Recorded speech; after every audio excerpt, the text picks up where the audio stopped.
Billionaire rescued homeless woman during storm, realizing she is the wife he cruelly abandoned. She was lying in a hospital bed, thin as paper, bones pressing through skin that hadn't seen warmth in months, and Ford dripping life back into veins that had almost forgotten what nourishment felt like. And standing beside her bed was a man worth $4.7 billion. The same man who 7 years ago told her to go back to teaching piano to children for free. The same man who signed divorce papers without picking up the phone. The same man who didn't watch her leave. He was crying.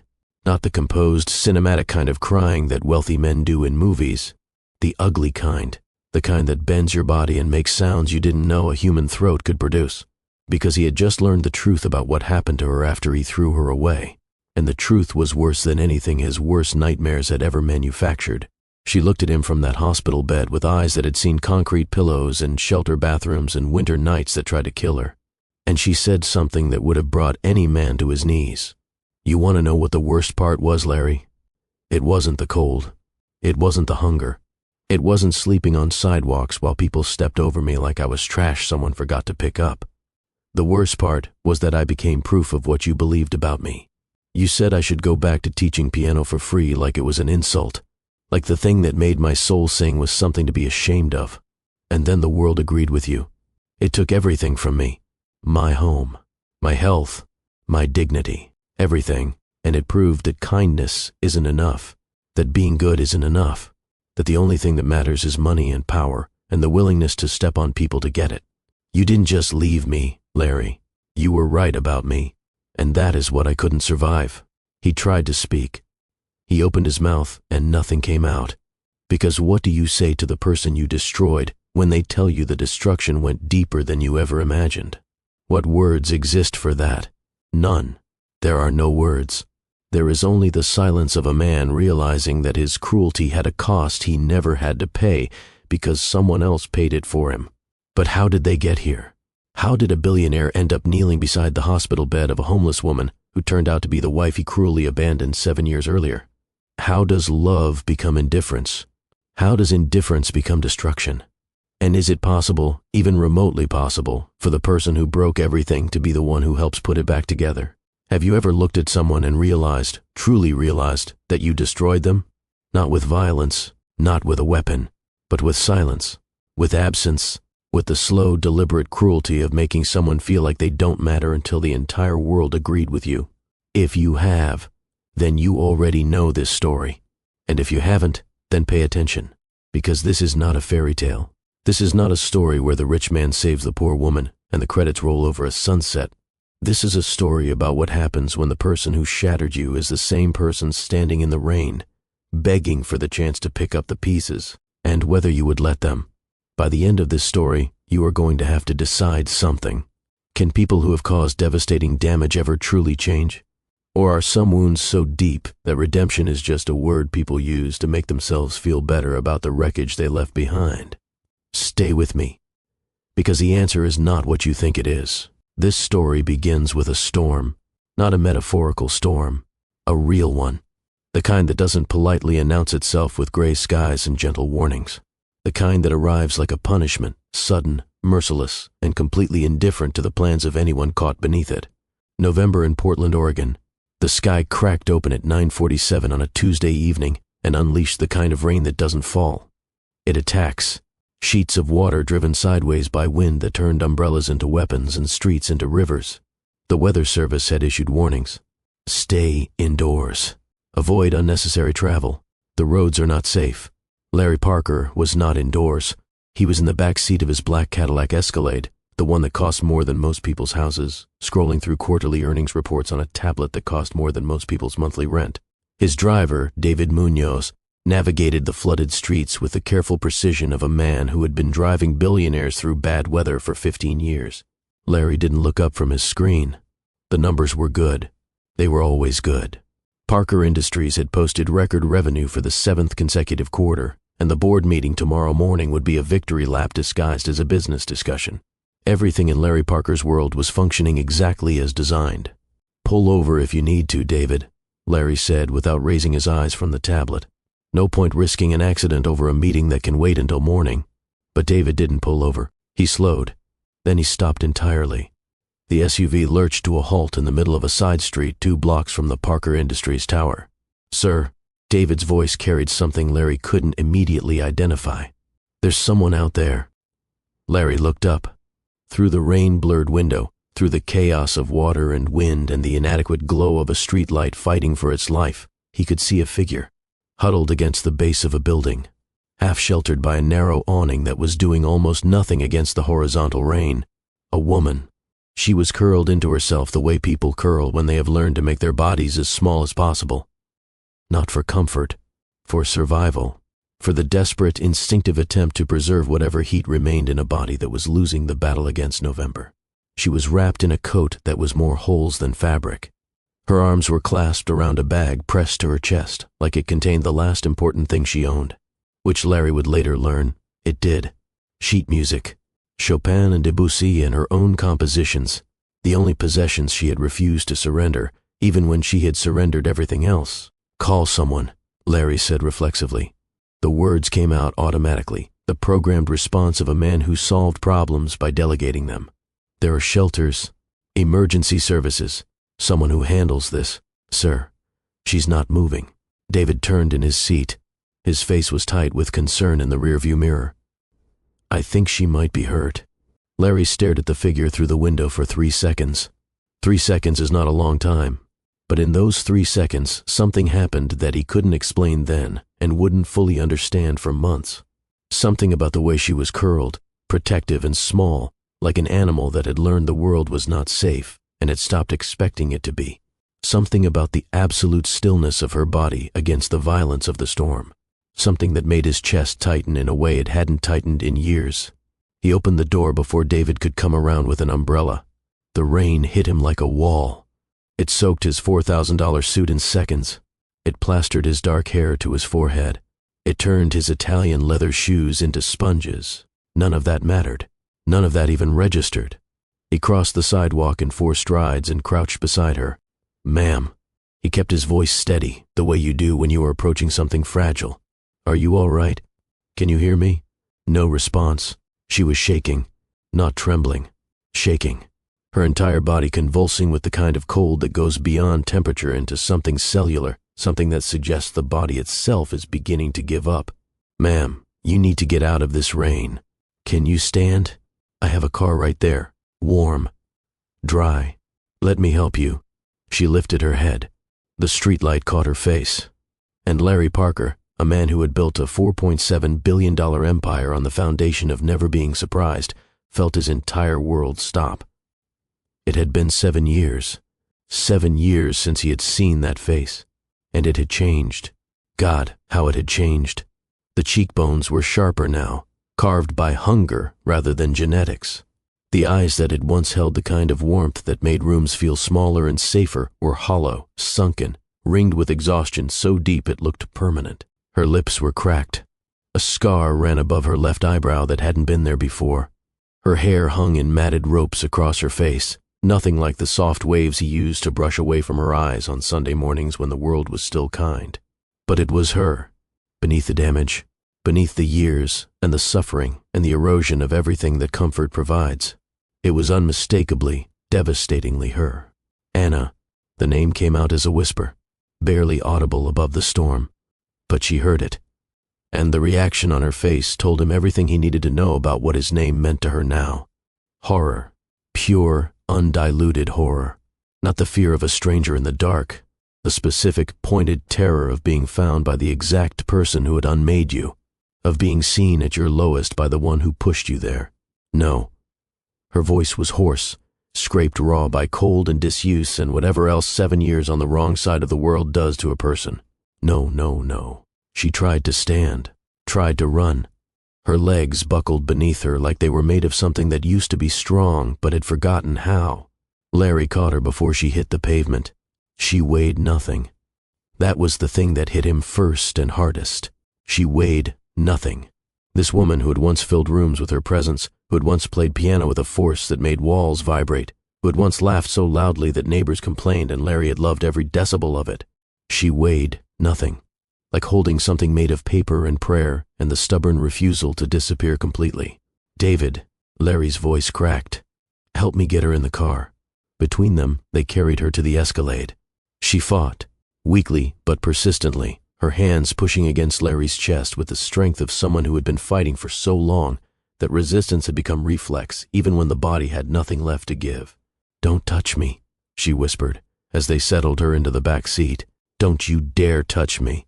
Anna, you're hypothermic. You need warmth. You need a hospital. I don't need anything from you." The words came out shattered by chattering teeth, broken into fragments by a body that was failing her even as her spirit refused to bend. "You don't get to rescue me. Not you. Anyone in the world but you." David was already driving toward Portland General. The windshield wipers beat a frantic rhythm against the glass. The heater blasted warm air that Anna's body absorbed involuntarily, even as every conscious part of her resisted. Larry sat across from her in the back seat, dripping, stunned, watching his former wife shake with cold and rage in equal measure. And for the first time in 7 years, maybe for the first time in his life, Larry Parker had absolutely no idea what to do. The emergency room at Portland General was bright and efficient and impersonal, exactly the kind of place that treats bodies without asking too many questions about the souls inside them. The fluorescent lights hummed a frequency that made everything look slightly worse than it was. The linoleum floor squeaked under wet shoes. The smell was antiseptic and coffee and the particular exhaustion that lives permanently in hospitals. They admitted Anna immediately. Hypothermia, dehydration, malnutrition. A nurse wrapped her in heated blankets while another started and forth. Anna's eyes were closed, but her jaw was set, that particular expression of someone who is accepting help against their will because the alternative is dying and they are not quite ready for that. A nurse gave Larry a look when he tried to follow past the triage curtain. Not hostile, just clear. Professional boundary masquerading as kindness. "Are you family?" "I'm her." Larry stopped. What was he? Not her husband. Not anymore. Not her anything, legally or practically or in any way that gave him the right to stand on this side of a hospital curtain. "I'm the person who brought her in. We'll let you know when she's stable. You can wait over there." Over there was a row of plastic chairs in a waiting area populated by people having the worst nights of their lives. A woman holding a sleeping child. A man with his arm in a makeshift sling. A teenager staring at the floor like it had personally offended her.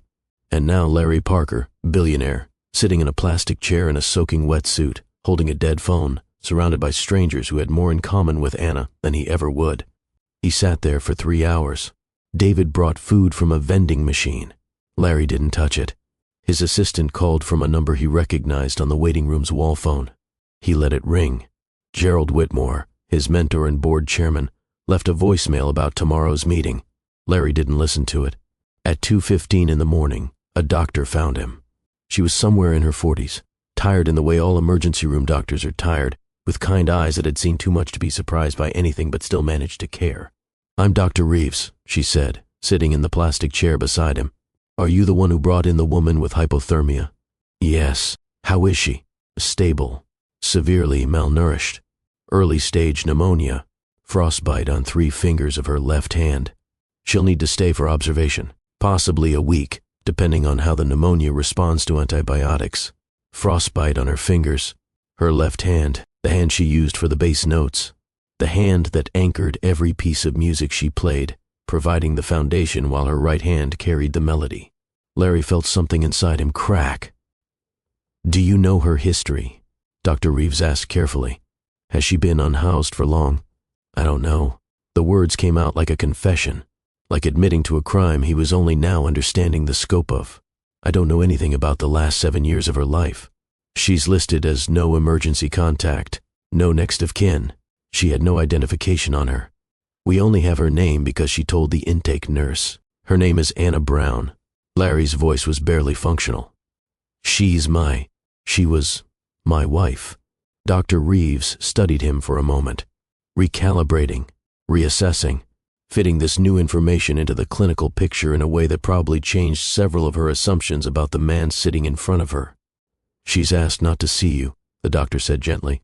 "We have to respect that." "I understand." He understood. He understood that the woman lying in that hospital bed would rather face pneumonia and frostbite and the cold fluorescent judgment of an emergency room alone than accept comfort from him. He understood what that meant about what he had done to her. He understood, for the first time in his life, that there are consequences you don't get to manage, outcomes you can't delegate, damage you can't restructure. He didn't leave. He sat in that plastic chair until morning leaked through the hospital windows, gray and reluctant, like even the sun wasn't sure today was worth showing up for. To understand what happened in that emergency room, to understand how a billionaire ended up sitting in a plastic chair at 3 in the morning waiting for his homeless ex-wife to let him past a hospital curtain, you need to go back, 7 years and 8 months back, to a different version of Larry Parker, and a different version of Anna Brown, and a night when music changed everything. It was a fundraiser for Portland arts education, one of those events that wealthy people attend, not because they care about arts education, but because their publicists tell them they need community optics. Larry Parker, 31 years old, already running the company his father had started and already tripling its value, stood near the bar checking his phone and counting minutes until he could leave without it looking rude. He was bored. He was always bored at these things. The conversations were predictable. The people were interchangeable. Everyone wanted something from him, money, access, endorsement, and they dressed their wanting in small talk and compliments that tasted like plastic. Then he heard the piano, not background music, not the polite wallpaper sound of someone performing at an event. This was something else entirely. Someone was playing Debussy's Clair de Lune, and they were not performing it. They were living inside it. Every note carried weight. Every pause held breath. The melody moved through the room like water, finding the cracks in people's attention and filling them. Larry stopped mid-text. He looked up, and he saw her. Anna Brown, 23 years old, dark hair falling across her face as she leaned into the keys, eyes closed at certain passages, as if she was listening to something only she could hear. Her hands moved across the keyboard with the kind of intimacy that suggested she and this instrument had been having a conversation for years and had long since moved past small talk into something deeper. The room had gone quiet, not the polite quiet of an audience performing attention, the real quiet, the kind that happens when something genuine is occurring, and even people who don't understand music understand that they should stop talking. Larry watched her for the entire piece.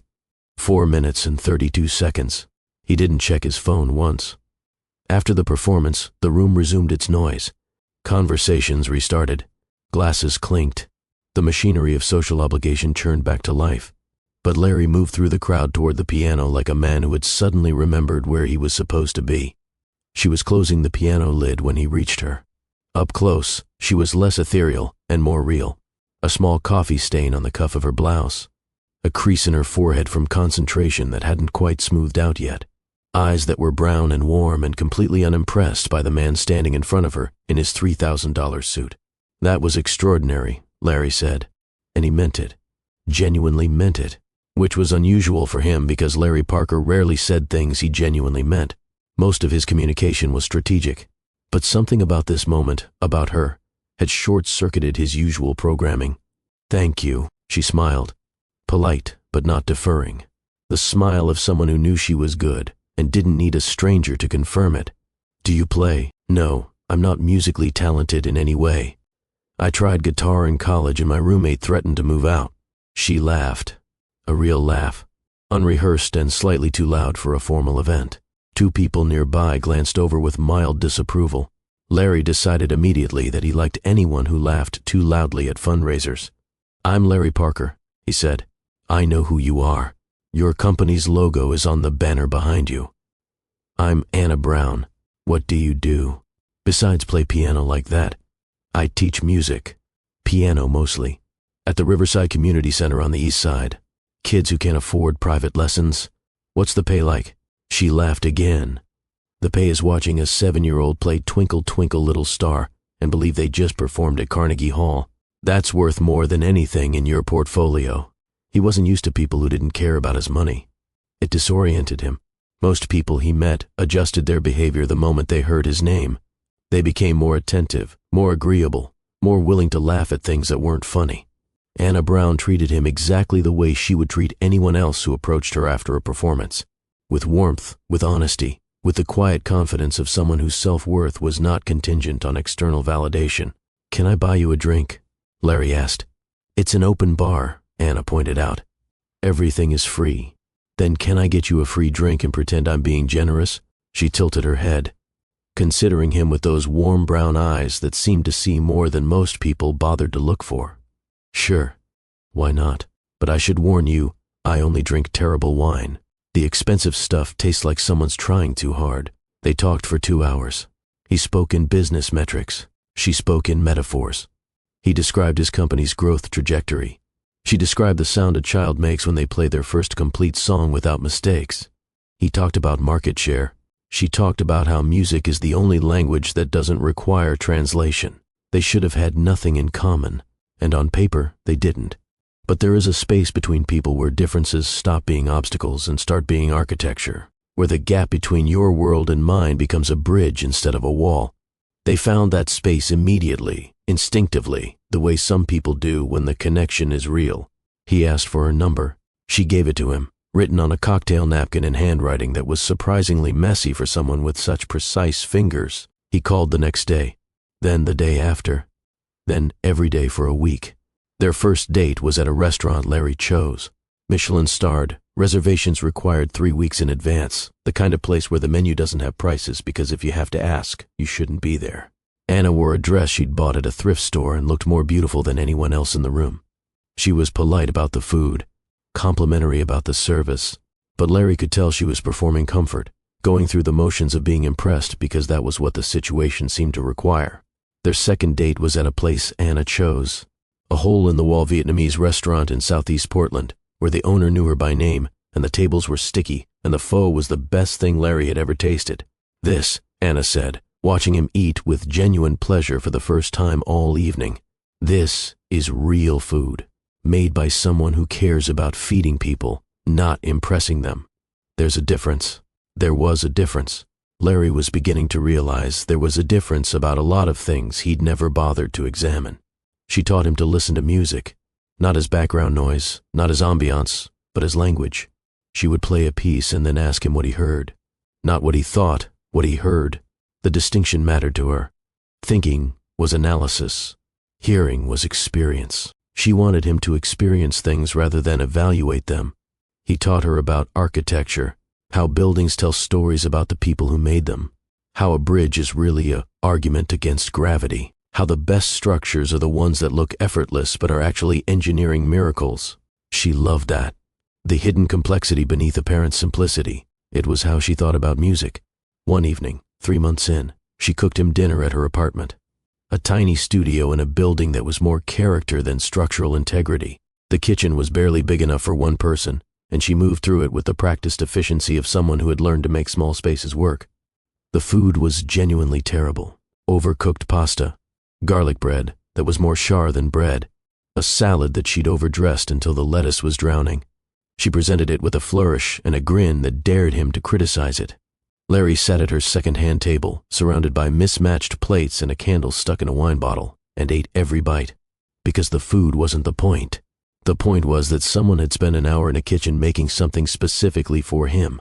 Not a chef he was paying. Not a caterer his assistant had booked. A woman who cared about him enough to burn garlic bread in his honor. "This is the first meal I've eaten in years that tasted like home," he told her. She stopped chewing. Her eyes went soft in a way that made him want to be a better person than he had ever seriously considered being. "That's the nicest thing anyone has ever said about my cooking," she replied. "And given how bad my cooking is, that's really saying something." Later that evening, she played piano for him. Just him. In her tiny apartment, with the windows open and the sounds of the city drifting in. She played something she had composed herself, a piece that sounded like what falling in love feels like when you are trying not to. Halfway through, she stopped. Her fingers rested on the keys but didn't press. "I play differently when you're listening," she said quietly. "Better. Like the music knows someone is paying attention." He crossed the room and sat beside her on the piano bench. Close enough to feel the warmth of her.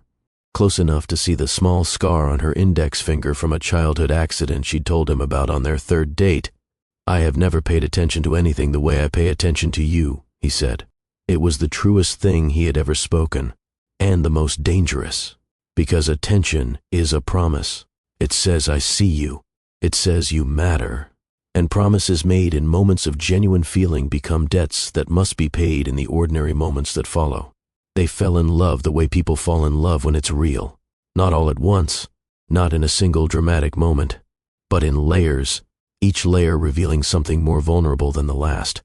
each layer requiring more trust, each layer building something that felt from the inside like it could never be taken apart. They were wrong about that, but they didn't know it yet. 11 months after that first conversation at the fundraiser, Larry proposed. Not at a fancy restaurant, not with a skywriter or a flash mob or any of the elaborate productions his wealth could have financed. He proposed in her apartment, at her second-hand table, after she had cooked another terrible dinner, because he understood by then that this was where they were most real. She said yes before he finished the question. The wedding was a negotiation that revealed their first real fault line. Anna wanted something small, intimate, meaningful, just the people who mattered most, gathered in a place that felt like them. Larry wanted something visible, impressive, a public declaration that matched the scale of his life. They compromised, which meant Anna gave in, because that was what Anna did. She adjusted. She accommodated. She rearranged herself around Larry's sharp edges with such grace that he never noticed she was bleeding. He wouldn't notice for years. By then, the bleeding had become hemorrhaging. But the wedding itself was beautiful. They wrote their own vows. Anna's hands shook as she read hers, not from nerves but from the weight of meaning she was placing on each word. "I promise to always hear you," she said, "even when you're not speaking, especially when you're not speaking, because the things people don't say are usually the things that matter most." Larry's vows were polished, rehearsed, delivered with the confidence of a man who was very good at public speaking. "I promise to always come home to you," he said. "Remember those words. Hold on to them, because promises made in sunlight are only as real as the person keeping them in the dark." And the dark was coming. The first year was good, genuinely, uncomplicatedly good. Anna continued teaching at the Riverside Community Center. Larry continued building Parker Industries into something that business magazines wrote profiles about. They existed in separate worlds that overlapped each evening when he came home and she played piano, and they talked about their days like two people who had discovered that the best part of accomplishment was having someone to share it with. But even in this golden period, hairline fractures appeared. So thin you would miss them if you weren't paying attention. And Larry wasn't paying attention. That was the whole problem. He canceled dinner plans for a meeting. Once, then twice, then 3 times in 2 weeks. Each time with a reasonable explanation. Each time with a promise to make it up to her. Anna adjusted. She ate alone and saved him a plate. She told herself this was temporary. He was building something important. She could be patient. The dangerous thing about kind people is that they will rearrange themselves around your sharp edges until they have lost their own shape entirely. And they will do it so gracefully that you won't even notice they're disappearing. By the time you realize what happened, you're holding the outline of a person who used to be whole, and you can't figure out when the inside went missing. Year 2. Larry's company went from regional to national. The workload tripled. The travel doubled. The late nights multiplied until they weren't late nights anymore. They were the standard. He left before Anna woke and returned after she slept, passing through their shared life like a ghost who paid the mortgage. He hired a new board chairman, Gerald Whitmore, 63 years old, silver-haired, old money philosophy wrapped in new money ambition. Gerald had built and sold 3 companies and had the kind of reputation that made other businessmen either respect or fear him, depending on whether they were useful. Gerald became Larry's mentor, his advisor, his model for what success was supposed to look like. And Gerald's philosophy was clear, consistent, and corrosive. Success requires sacrifice, Gerald told Larry over scotch in a private club that charged more for membership than most people earned in a year. Sentiment is expensive, Larry. The people who can't keep up with your trajectory aren't your passengers. They're your weight. He never mentioned Anna by name. He didn't have to. The implication was architectural, built into every conversation about priorities and focus and the cost of distraction. Anna's world, music, teaching, community, kindness, these were charming, admirable even, but unserious, lightweight, not equipped for the altitude Larry was reaching. Larry absorbed this philosophy without examining it, the way you absorb secondhand smoke, invisibly, gradually, until the damage is done and you can't remember when the air started tasting different. He began seeing Anna through Gerald's lens, sweet but simple, good-hearted but not sophisticated, a comfort but not a partner, someone who belonged to the life he was leaving behind rather than the life he was building ahead. He didn't say any of this to Anna. He didn't have to. She felt it. The way you feel a room getting colder. Not all at once, but degree by degree, until you realize you're shivering and you can't remember when the warmth left. She prepared a special dinner for their second anniversary, set the table with candles and the good plates they'd gotten as wedding gifts and never used. She cooked for 2 hours, following a recipe with the concentration she usually reserved for Chopin. The pasta was actually good this time. She was proud of that. At 8:47, her phone buzzed. A text from Larry. Stuck in meetings. Don't wait up. Sorry, babe. Sorry, babe. 2 words and a period, and a casual abbreviation of an endearment that used to mean something. Anna sat at that table set for 2 and ate alone. The candles burned down to nothing. The wax pooled on the tablecloth and hardened into shapes that looked like tears. She didn't cry. She had already begun the transition from hurt to something harder. Something that would eventually become armor, but for now was just numbness dressed up as understanding. 3 months later, Anna performed at a charity concert. Her first solo performance in years. She'd been preparing for weeks, practicing late at the community center after her students went home, working through the pieces until her fingers knew them the way her lungs knew breathing. She told Larry the date 3 times, wrote it on the calendar in the kitchen, texted him a reminder the morning of. He promised to attend. Seat saved. 2nd row center. She played beautifully that night. Debussy again, because Debussy had brought them together, and she was hoping it might bring him back. The audience was generous with their applause. The community center director called it transcendent. 3 parents of her students brought flowers. Larry's seat remained empty. She played the entire concert to an absence, to a promise that evaporated between his office and the auditorium, to the particular kind of cruelty that doesn't even know it's being cruel because the person committing it has already stopped paying attention. She got the news 2 weeks later that the community center had received a major grant. A grant she had helped write. Hours of research and proposal drafting and budget justification, the unglamorous labor that makes beautiful things possible. She called Larry immediately, bursting with a kind of joy that needs to be shared to be real. He answered on the 4th ring. Hey babe, what's up? His voice was distracted. She could hear other voices in the background, the particular hum of a conference room. We got the grant. The community center. The one I've been working on for 6 months. We got it, Larry. Full funding for 3 years. That's great, babe. Really great. Listen, can we talk about this later? I'm about to go into a meeting with Gerald. Sure, Anna said quietly. Later is fine. Later never came. He didn't ask about the grant when he got home. He didn't ask about it the next day or the day after. The biggest professional achievement of Anna's life evaporated into the space between his priorities and everything else, which was where Anna herself was rapidly disappearing. Then Diane Holloway arrived. Year 4 of the marriage. Larry hired a new chief financial officer. Diane was 34, brilliant, ruthless in the way the business world rewards, and fluent in every language Larry spoke. Market analysis, competitive strategy, the particular grammar of ambition that Anna had never learned and had never wanted to. Larry didn't sleep with Diane. He told himself this distinction was the one that mattered. As long as no physical line was crossed, the rest was just professional collaboration. Working dinners, late strategy sessions, the kind of intellectual partnership that his company required and his marriage could not provide. But emotional betrayal has its own architecture, and Larry built it carefully, precisely, one beam at a time. Late dinners that extended past midnight. Inside jokes that excluded everyone who wasn't in the room. Text messages sent at hours that belonged to his wife. Messages that weren't scandalous, but were worse. Familiar, intimate, in the way that matters most. The casual intimacy of 2 people who have become each other's default.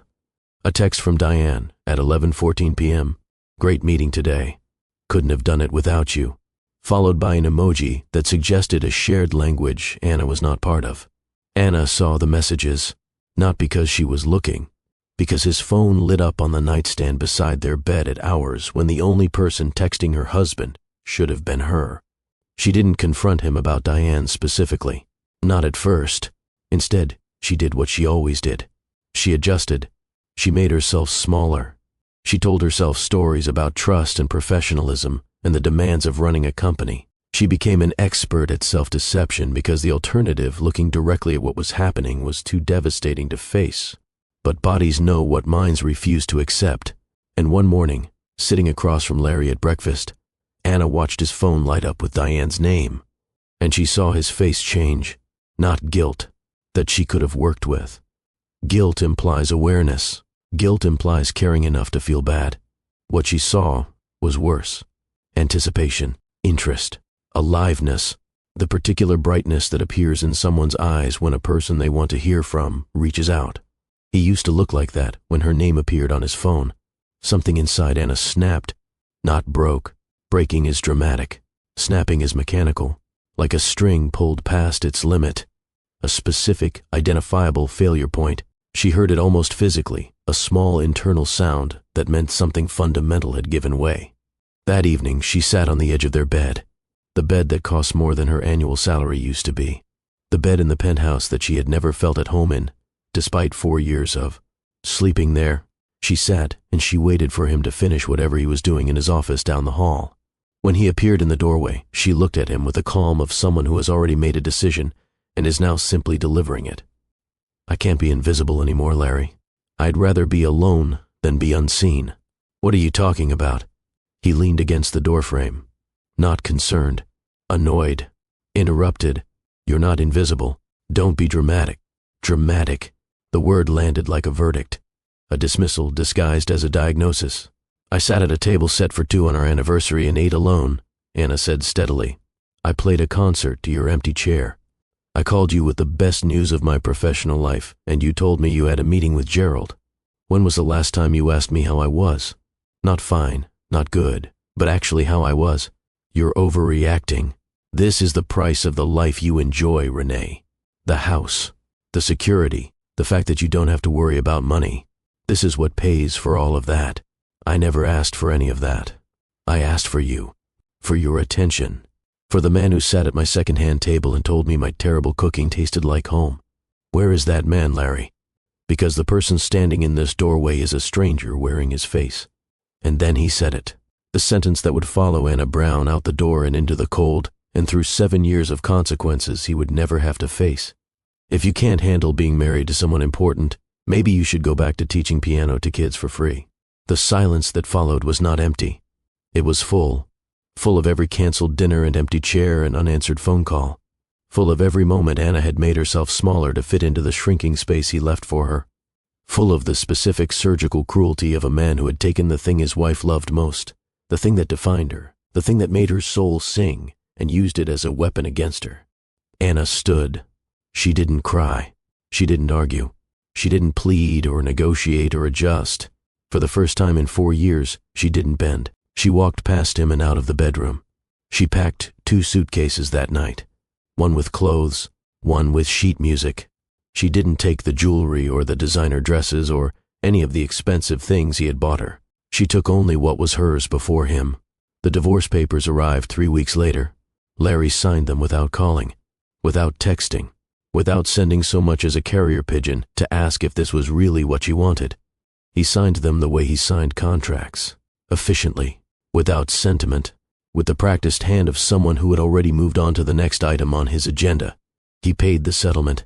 Generous, he told himself, as though money was the same as care, as though a check could substitute for the human decency of picking up a phone and saying, "I'm sorry, I was wrong. Please, don't go." Anna left the penthouse on a Thursday morning. She closed the door quietly because that was who she was. She didn't slam. She didn't scream. She just left, and Larry Parker did not watch her go. He was in his office, on a call with Gerald, discussing quarterly projections. He heard the door close and registered it the way you register background noise, faintly, temporarily, without understanding that the sound you just heard was your entire future walking out of your life. And that was the cruelest moment of all. Not the words, not the papers, not the emotional abandonment that had been building for years. The cruelest moment was that he didn't watch her leave. She walked out of his life, and he couldn't even be bothered to witness it. She deserved at least that, to be seen leaving, even if she hadn't been seen staying. Before I continue with what happened to Anna after she walked out of that penthouse, before I tell you about the fall that took her from a life of music and purpose to a life of survival on the streets of Portland, I need to talk to you directly, because this moment right here is the hinge of the entire story. Everything before this was about how love died. Everything after this is about what grows in the space where love used to be. If Larry's cruelty made your blood boil, if Anna sitting at that anniversary dinner alone made your chest tight, if you heard those words, go back to teaching piano for free and felt them in your own body because someone once made you feel small about the thing you love most, then I need you to do something right now. Hit that like button. Share this video with someone who has been made to feel invisible. Share it with someone who is surviving something no one else can see. Because this story is about to get darker before it gets lighter, and everyone deserves to know that darkness is not permanent, that the worst chapter of your life does not have to be the last. Subscribe to Mr. Dawson Stories if you haven't already, and let's keep going. Because what happened to Anna next will change how you think about strength, survival, and whether the people who destroy us ever deserve the chance to help rebuild. Now, let me tell you about the fall. Anna Brown left the penthouse on a Thursday morning with 2 suitcases and a box of sheet music. She had $4,000 in a checking account that was solely hers. She had a car that was paid off. She had a teaching job at the Riverside Community Center that paid $26,000 a year. And she had the kind of determination that only comes from having your heart broken so completely that the only options left are collapse or reconstruction. She chose reconstruction. She found a small apartment in southeast Portland, a studio on the 3rd floor of a building that creaked when the wind blew and leaked when it rained, and had the kind of charm that landlords use as a synonym for old and falling apart. The kitchen was barely a kitchen. The bathroom was barely a bathroom. The bedroom was also the living room and the dining room and the office. But it had one thing the penthouse never had. It was hers. Every square foot of it belonged to her. No one else's name was on the lease. No one else's expectations filled the corners. No one else's absence echoed off the walls. She went back to teaching. Piano lessons at the community center 5 days a week. Private students on weekends. She took on anyone who wanted to learn regardless of their ability to pay. She bartered lessons for groceries with one family. She traded piano instruction for car maintenance with a single father who worked at a garage. She built a life that was small and imperfect and entirely sustained by the one thing Larry Parker had tried to make her ashamed of: her music, her kindness, her stubborn belief that teaching children to play Twinkle Twinkle Little Star was worth something even if it didn't generate quarterly earnings reports. She played piano at a coffee shop on weekends. Tips in a jar. Not much, but enough to cover the gas bill most months. She started composing again for the first time since the marriage had begun consuming all her creative energy. Late nights at the community center after her students went home. Just her and the old upright piano and the silence of a building that had been full of children's laughter hours before. The music that came out of her during those late nights was different from anything she had written before. Darker, more textured, full of dissonance that resolved in unexpected places. Music that sounded like what it feels like to lose something you thought was permanent and discover that permanence was always an illusion. She cried sometimes. Not the desperate crying of someone who wants to be rescued, but the functional crying of someone who is processing grief the way a body processes a fever. Necessarily, temporarily, with the understanding that the pain is part of the healing, and the healing is part of the living, and the living has to continue regardless of whether anyone is watching. For a while, it worked. For almost 2 years it worked. She had her students, and her music, and her tiny apartment, and Saturdays at the coffee shop, and the slowly rebuilding sense that she was a person who existed independently of Larry Parker and his penthouse, and his promises that turned out to be made of smoke. Then the dominoes started falling. The first domino was the funding. The Riverside Community Center lost its primary grant. Budget cuts at the state level. The kind of bureaucratic decision that gets made in a conference room by people who have never set foot in the building they are defunding. 37 children lost their music program. 12 staff members lost their jobs. Anna lost her primary source of income overnight. She picked up more private students to compensate. Drove across the city giving lessons in living rooms and basements, and one memorable garage that had been converted into a practice space by a father who wanted his daughter to learn violin. Anna didn't teach violin, but she learned enough to fake it because the father's eyes were so hopeful and the daughter's enthusiasm was so pure that saying no felt like a crime against joy. The second domino was the illness. It started as a cough. The kind you ignore because you don't have time to be sick and you don't have insurance to afford being sick. And you tell yourself it will pass because things have to pass because the alternative is unthinkable. It didn't pass. The cough became pneumonia. The pneumonia became a hospital stay. 3 nights in a bed she couldn't afford in a building that would send bills she couldn't pay. The doctors were kind. The nurses were efficient. The financial counselor was sympathetic. But sympathy doesn't pay medical bills. And the total, when it arrived 6 weeks later in an envelope that felt heavier than paper should, was $47,000. $47,000 for 3 nights, in a country where a woman who taught children to play piano couldn't afford to get sick without it destroying her life. The third domino was the apartment. Medical debt destroyed her credit score the way a wrecking ball destroys a building, completely and with no regard for what was inside. Her landlord sold the building to a developer, everyone out in 60 days. Anna searched for a new apartment with the desperation of someone who understands that the distance between housed and unhoused is much shorter than most people realize. Application denied. Credit score insufficient. Application denied. Insufficient income verification. Application denied. Previous landlord reference unavailable due to building sale. Application denied, denied, denied. A word that sounds bureaucratic on paper but feels like a door slamming in your face when you're standing on the other side of it, holding everything you own. The fourth domino was the car, a 2009 Honda Civic that became her bedroom when the apartment disappeared. She folded the back seats down and arranged her life into categories. Clothes in one bag, toiletries in another, sheet music in a box she kept on the passenger seat because it was the most important thing she owned, and she wanted it where she could see it. She continued teaching from borrowed spaces. A church that let her use their piano on Tuesday and Thursday mornings. A sympathetic parent who offered their living room on weekends. She showered at the YMCA. She changed clothes in gas station bathrooms. She maintained appearances with the fierce determination of someone who understood that the moment you look homeless is the moment the world gives itself permission to treat you like you are. She was not homeless. She was between addresses. She was temporarily displaced. She was managing a transitional period.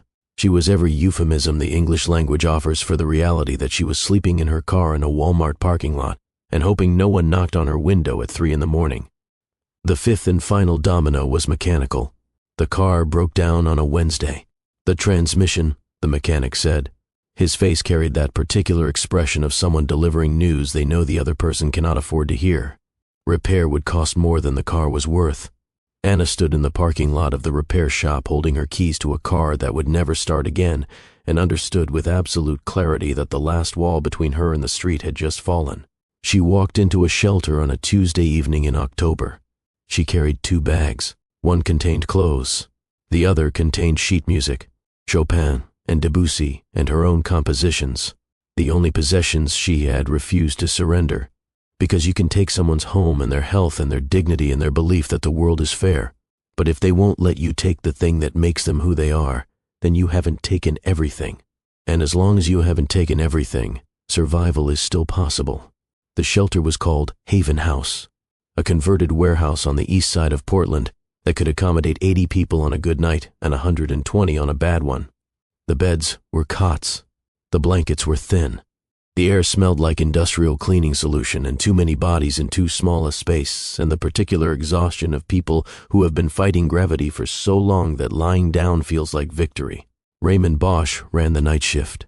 52 years old, former social worker, eyes that had seen too much suffering to be surprised by anything but still managed to hold kindness.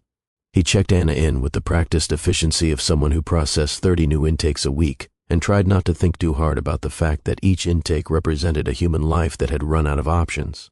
"Name?" Raymond asked. "Anna Brown. Any medical conditions we should know about?" "I had pneumonia recently. It's resolved, I think." "Any substances?" "Alcohol, drugs?" "No judgment. We just need to know for safety purposes." "No. Nothing." "Emergency contact?" Anna paused. She thought of Larry. For one absurd moment, she actually thought of calling Larry Parker, the man who had told her to go back to teaching piano for free, and telling him that she had gone so far back that she was now sleeping on a cot in a warehouse with 79 strangers. The dark humor of it almost made her laugh. "No emergency contact," she said. Raymond wrote it down without comment. He had seen enough people with no emergency contact to know that the absence of a name on a form represented something much larger than a blank space.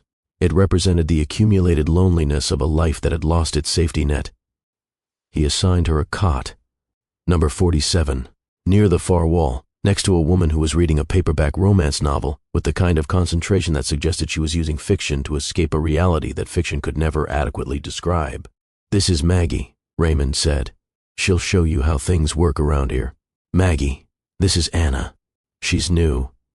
Margaret Torres looked up from her book.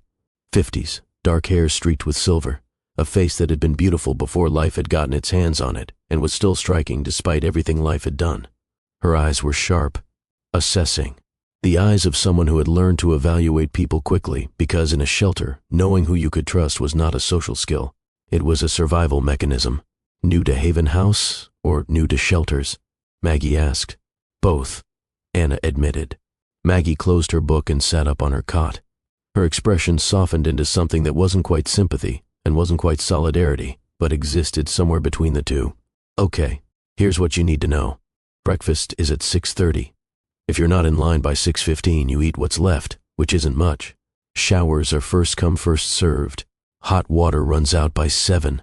Keep your valuables on your person at all times, not because everyone here is a thief, but because desperation makes people do things they wouldn't normally do. And the most important rule," she leaned closer, "don't let this place define you. You're not a shelter resident. You're a person who is currently sleeping in a shelter. There's a difference. Don't forget it." Anna nodded.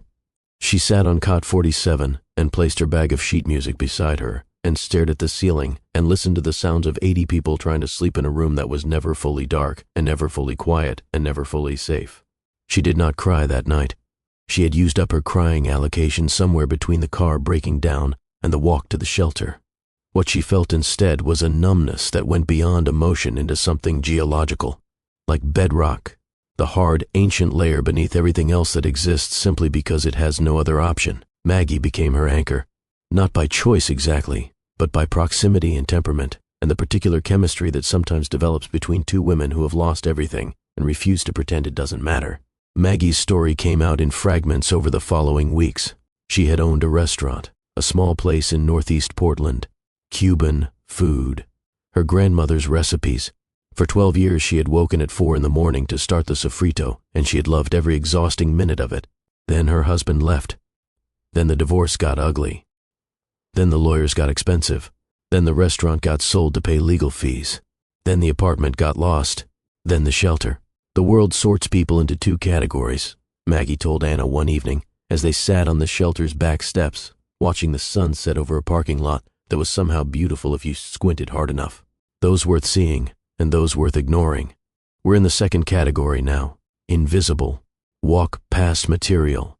The kind of people that other people look through on their way to somewhere more important." She took a drag of a cigarette she had bummed from another resident. "But here's the thing about invisible," she continued. "Invisible doesn't mean gone. It just means they have to look harder. And most people won't. But some will. And those are the ones worth knowing." Anna found a piano, not in the shelter. The shelter had many things. Cots and blankets and industrial soup and the constant low-level anxiety of impermanence. But it did not have a piano. The piano was in a church, 3 blocks from Haven House. The pastor, a tired man with kind hands and a theology built on action rather than doctrine, opened the building on cold nights for anyone who needed warmth. The church had a piano. Old, upright, out of tune in the way that pianos get when no one has loved them enough to maintain them. One of the keys stuck. The sustain pedal squeaked. The bench wobbled. Anna sat down at that piano on her 3rd night at the shelter. She hadn't played in weeks. Her fingers were stiff. Her left hand, the one with the frostbitten fingers that hadn't been frostbitten yet, that would come later. Her left hand was clumsy and uncertain. She played anyway. She played Claire de Lune, the piece she had played the night she met Larry, not because she was thinking of him, but because her fingers remembered it the way bodies remember breathing, automatically, essentially, without requiring permission from the brain. The sound that came out of that old piano was imperfect. Notes that should have rung clear were muffled by worn hammers and loose strings. The tempo was uneven, her muscle memory fighting against weeks of disuse. It was not the polished performance she had given at fundraisers and charity concerts. It was something rawer than that, something more honest. The sound of a woman who had lost everything except the one thing that no one could take from her. People gathered, not many. 7 or 8 shelter residents who had wandered into the church for warmth and stayed for something else entirely. They sat in the pews and listened, not the polite listening of a formal audience, the hungry listening of people who had forgotten what beauty sounded like and were remembering. Maggie was among them. She sat in the back row with tears running down her face that she did not bother to wipe, because in a church at midnight surrounded by people who had nothing, pretense was a luxury none of them could afford. When Anna finished, the silence lasted longer than the music. Then Maggie started clapping. Then the others. Not applause exactly, something closer to gratitude. Anna played at that church every night for the next 4 months. It became the ritual that kept her tethered. The thing she did that reminded her she was a person, not a statistic, not a case file, not cot number 47. A person with talent and history and a soul that could still produce beauty even when everything around her suggested beauty was irrelevant. But the streets were not kind. The streets were never kind. Winter came to Portland with the particular cruelty that winter reserves for people without roofs. November bled into December. The temperature dropped. The rain turned to sleet. The shelter filled beyond capacity. Nights when Anna didn't get a cot, she slept in the church doorway wrapped in 2 blankets and a coat that Maggie had found at a donation bin and insisted she take, because Maggie understood that warmth was not a suggestion during Portland winters. It was a matter of life and death. It was during one of these nights, a December night when the cold went beyond uncomfortable into something predatory, that Anna's body did something it had been trying to tell her for weeks. She woke in the church doorway, doubled over with a pain that started in her abdomen and radiated outward until her entire body was a single sustained note of agony. What happened next is the part of this story that I need you to listen to very carefully, because this is the moment that changes everything, not just for Anna, not just for Larry, who won't learn about this for 7 years, but for you, for how you understand this story and every story like it, for how you think about the consequences of cruelty and the cost of indifference and the price that invisible people pay while the rest of the world is busy not looking. When Anna left the penthouse 7 years ago, she was 6 weeks pregnant. She didn't know it. The stress of the divorce, the upheaval of rebuilding her life, the physical and emotional exhaustion of starting over from nothing. Her body had been sending signals that she had attributed to grief and anxiety and the general chaos of a life in freefall. She found out 2 weeks after the divorce was finalized. A test taken in the bathroom of her tiny studio apartment, 2 lines that meant everything had changed again. She tried to tell Larry. That's important. She tried. She called the number she had for him. It had been changed. Disconnected.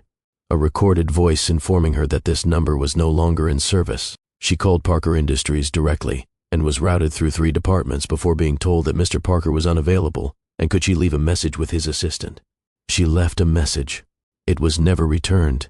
She went to the building, Parker Industries Tower in downtown Portland. She walked into the lobby with her heart hammering and her hands shaking and every nerve in her body telling her to turn around because this man had already proven he didn't want her. But this wasn't about want anymore. This was about a child. Their child. A life that existed because of both of them, regardless of whether both of them deserved it. She gave her name to the security desk. Anna Brown. Here to see Larry Parker. The security guard made a call. Anna waited. 3 minutes that felt like 30. Then the elevator opened and a man stepped out. Silver hair, expensive suit, cold eyes that looked at Anna the way you look at something unpleasant on the bottom of your shoe. Gerald Whitmore.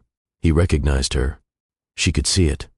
The flicker of identification followed immediately by calculation. He crossed the lobby with the measured stride of a man who had spent his entire career managing situations that might become inconvenient. "Mrs. Parker," he said.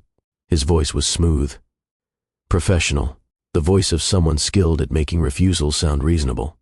"I'm afraid Larry isn't available. Can I help you with something? I need to speak to him. It's personal. It's important. I'm sure it is. But Larry is in meetings all day. His schedule is quite full. Perhaps you could call his assistant and arrange something for next week." "I've called his assistant. My messages aren't being returned." Gerald studied her for a moment. Behind his eyes, calculations were being made. Cost-benefit analyses of allowing this woman, this former wife, this chapter that had already been closed, to re-enter Larry's orbit at a critical time in the company's growth. "I'll make sure he gets the message," Gerald said. "In the meantime, I think it's best if you contact him through proper channels rather than showing up unannounced. We have security protocols for a reason." He turned to the security guard. "Please escort Mrs. Parker, excuse me. Ms. Brown, out. She doesn't have an appointment." Anna stood in that lobby and felt something she had never felt before. Not anger, not humiliation, something beyond both. The specific surgical devastation of being erased from your own story. Of standing in a building where your husband, your former husband, the father of the child growing inside you, worked 50 floors above you, and being told by a man in a suit that you were not important enough to interrupt his schedule. She was escorted out by 2 security guards who at least had the decency to look uncomfortable about it. Gerald Whitmore never told Larry that Anna had come. He never delivered the message. He deleted the interaction from his memory the way he deleted anything that threatened his vision of Larry's trajectory. Efficiently, completely, without remorse. 7 months later, Anna lost the baby. She was living in her car by then. The Honda Civic that would break down 2 months later. It was winter. She was alone. The pain started at 2 in the morning and built until it was everything. Until there was nothing in the world except her body and the pain and the absence of anyone to hold her hand or tell her it would be okay or drive her to a hospital she couldn't afford.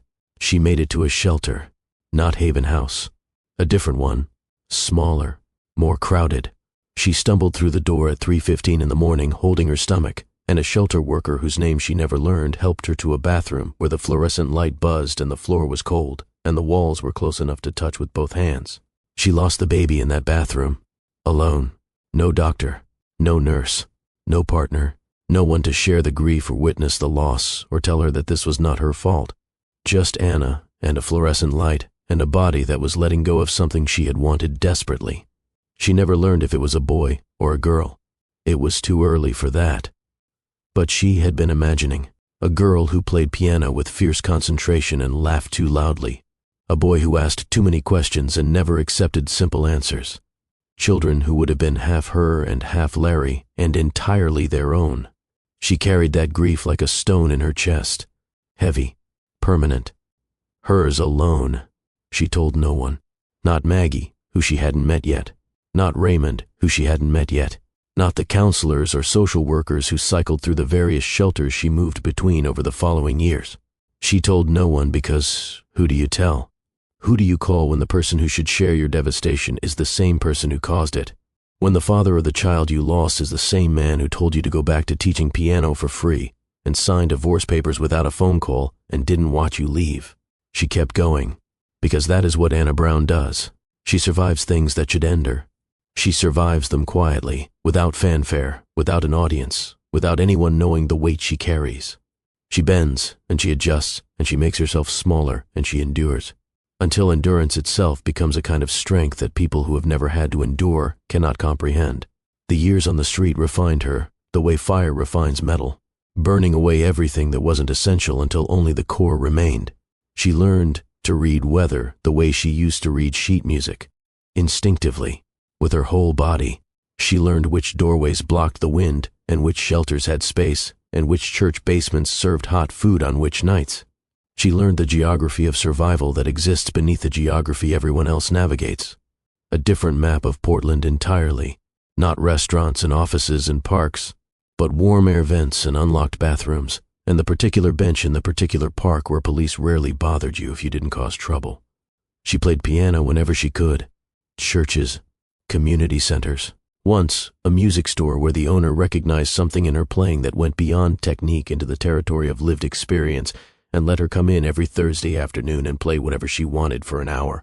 She composed in her head, without paper, without an instrument, hearing the notes the way she imagined deaf composers heard them, through vibration and memory and the particular, silence that exists inside a mind that thinks in music. She built entire symphonies in her imagination while sleeping on concrete, concertos constructed between meals at soup kitchens, sonatas born in the 20-minute gap between the shelter closing its doors for the morning and the library opening its doors for the day. She was not broken. She wanted that to be clear if anyone ever asked.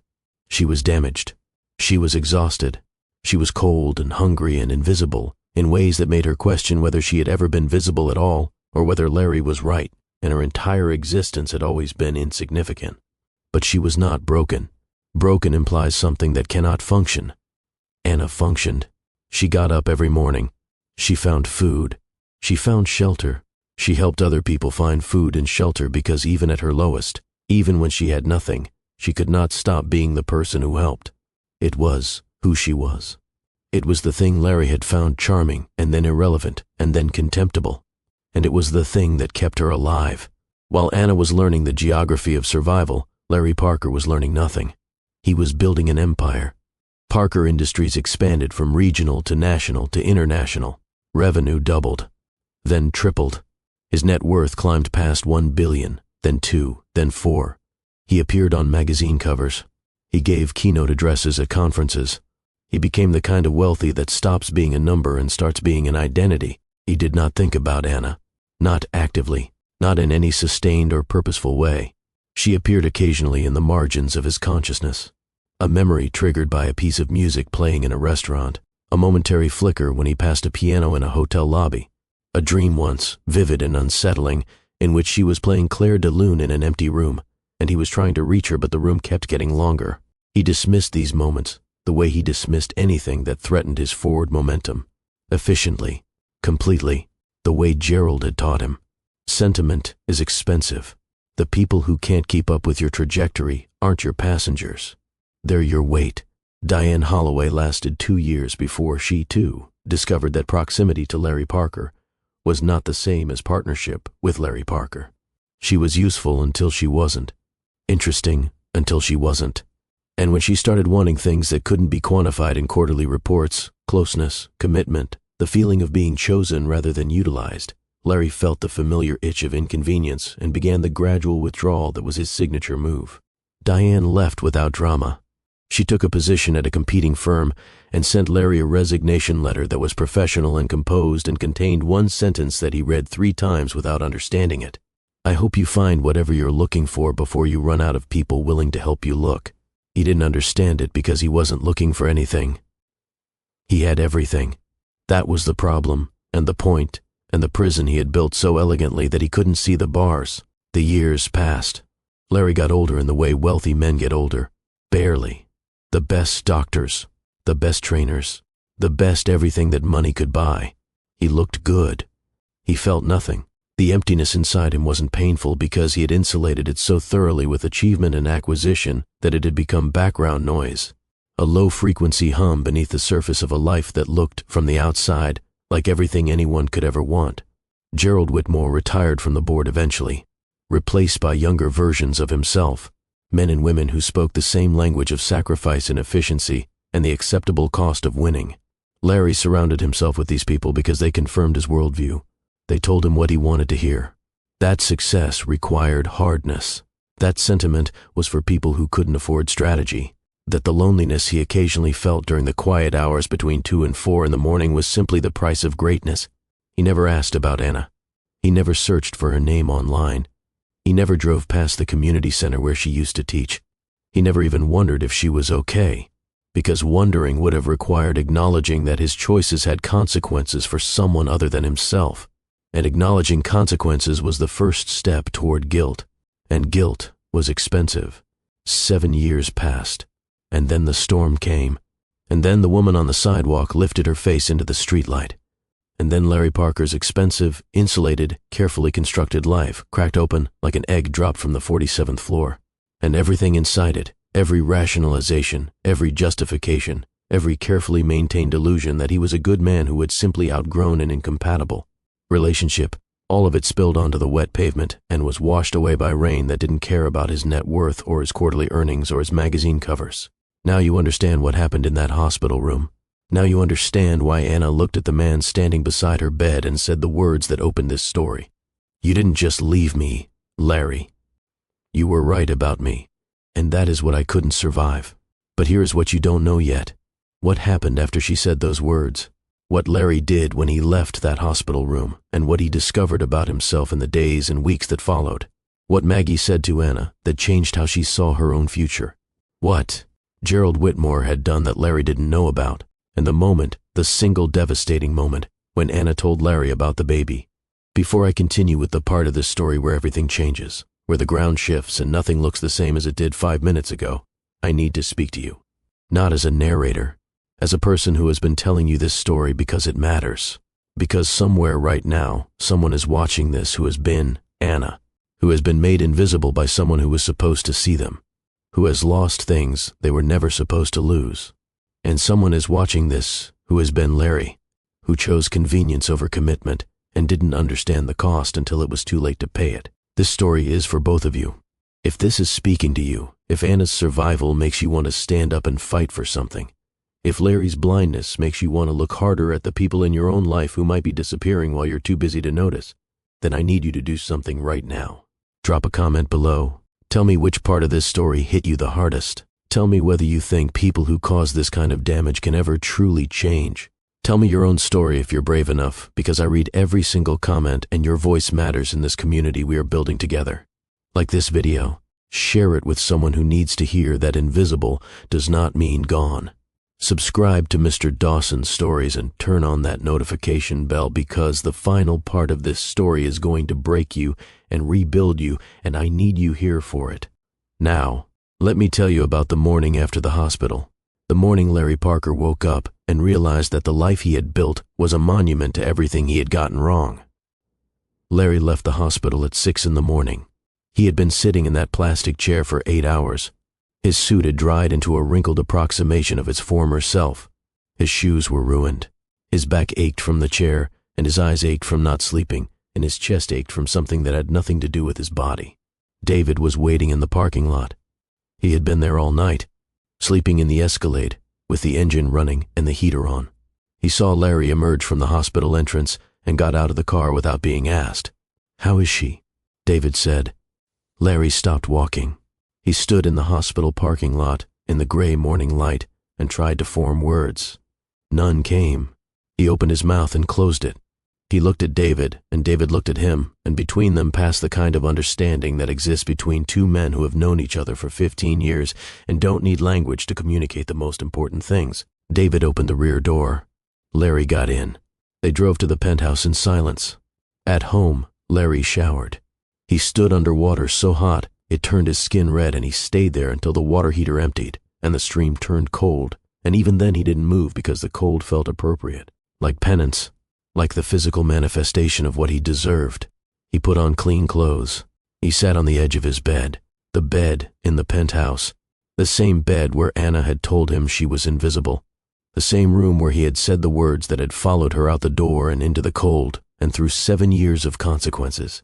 If you can't handle being married to someone important, maybe you should go back to teaching piano to kids for free. He said it out loud, to the empty room, to the silence that had been his companion for 7 years and that he had mistaken for peace when it was actually loneliness so total that it had stopped registering as pain. He went back to the hospital at noon. Anna refused to see him. He sat in the waiting room. At 3 o'clock, he asked again. Still refused. He sat.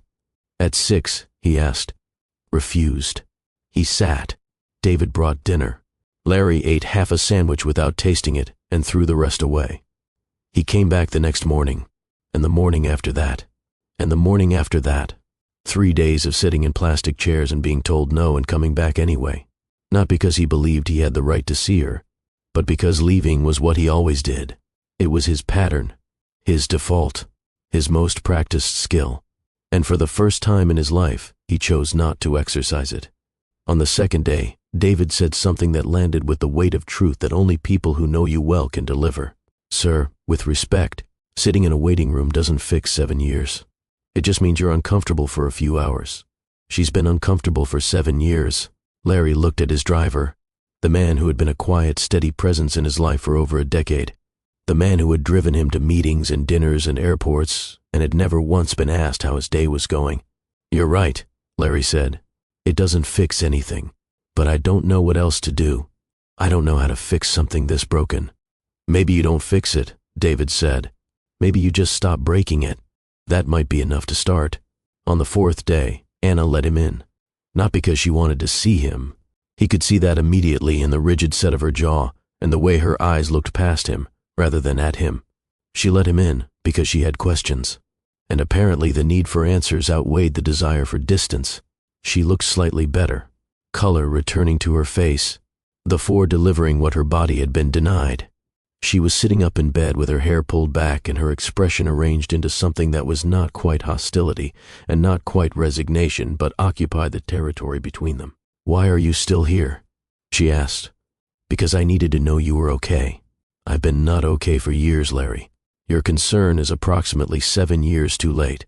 He sat in the chair beside her bed, maintaining distance, respecting the invisible boundary she had drawn with her eyes. He had brought books.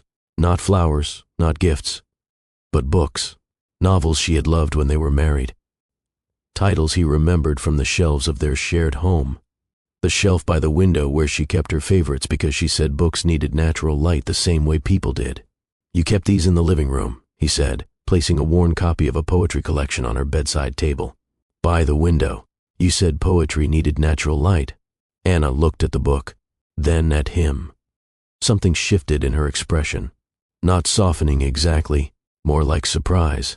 The disorientation of discovering that someone you believed had never paid attention had actually noticed more than you thought. "You remember that?" "I remember everything. I just didn't act on any of it. That's worse, I think, seeing someone clearly and still choosing to look away." She picked up the book and held it the way you hold something that connects you to a version of yourself you thought was gone. Her fingers traced the cover. "I used to read poetry to the kids at the center," she said quietly.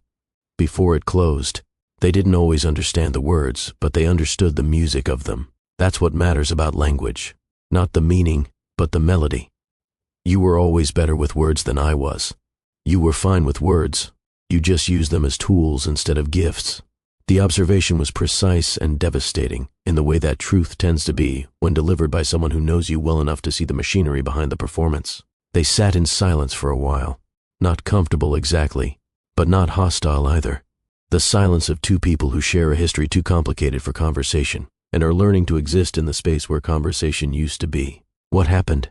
Larry asked eventually, "after the divorce. How did you—" "Homeless?" She said the word without flinching, without shame. Shame was a luxury for people with options. "You want the full timeline? The precise sequence of events that took me from your penthouse to a hospital bed? Will that satisfy some need in you to understand how this happened?" "Anna, I went back to teaching." She cut him off, not sharply, factually, the way someone describes weather. "This happened, then this happened, then this. I found a small apartment. I had my students. I was rebuilding. It was slow and hard, and some days it felt impossible, but I was doing it. I was doing exactly what you told me to do, teaching piano to children for free. And you know what? It was the best work of my life. Those children learned to play music because I believed they could.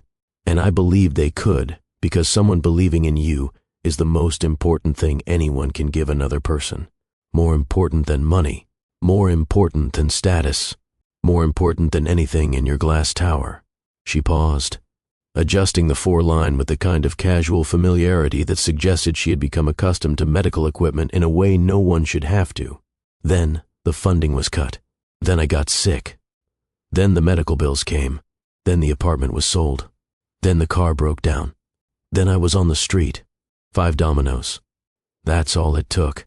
5 things falling in sequence, and suddenly the distance between having a life and having nothing was so short it made me dizzy." She looked directly at him for the first time since he'd entered the room. "I tried to find you. I came to your building. Your number was changed. Your assistant didn't return my messages. And when I showed up in person, your mentor, Gerald Whitmore, he was in the lobby. He recognized me. He told security to escort me out. He called me Miss Brown like the name Parker was something I'd stolen rather than something I'd been given, and then abandoned along with everything else." Larry felt the floor shift beneath him, not physically, but in the way reality shifts when a fact you didn't know restructures everything you thought you understood. "You came to my building?" "I stood in your lobby, Larry. I stood there and asked to see you, and Gerald Whitmore had me removed like I was trespassing on property I used to live in. He saw me. He knew who I was, and he decided that whatever I needed to tell you wasn't important enough to interrupt your schedule. Gerald knew. Gerald had seen her.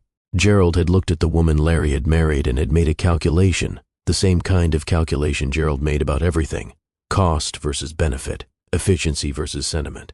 And he had decided that Anna Brown was not worth the interruption. The knowledge hit Larry like something physical, not anger, Not yet. First came the understanding, the slow, nauseating comprehension that the systems he had built, the people he had empowered, the philosophy he had adopted, all of it had conspired to keep Anna invisible. Not by accident, by design. His design. He had built a life that had no room for the people he discarded. And when one of those people had tried to reach him, tried to break through the architecture of his indifference, the building itself had rejected her. "I didn't know," he whispered. "You didn't look." Anna's voice cracked for the first time. The first fracture in the composure she had been maintaining like a wall. "Not knowing is accidental. Not looking is a choice. You chose not to see me when we were married, and you chose not to see me after. So don't sit in that chair acting shocked that I became literally invisible. You trained me for it." Larry couldn't speak. His throat had closed around something that was part grief and part guilt, and part the terrible recognition that she was absolutely right. He had trained her for invisibility. Through every canceled dinner, and every empty chair at her concerts, and every message he didn't return. He had taught her methodically and thoroughly that she did not matter enough to be seen. And the world, which takes its cues from the people closest to us, had agreed. "I'm sorry," he said, knowing it was inadequate, knowing that sorry was a word people used when they couldn't undo the things they'd done and needed something, anything, to fill the silence where accountability should be. "I don't want your sorry." Her voice was steady again. The crack sealed, the wall rebuilt. "I don't want your money.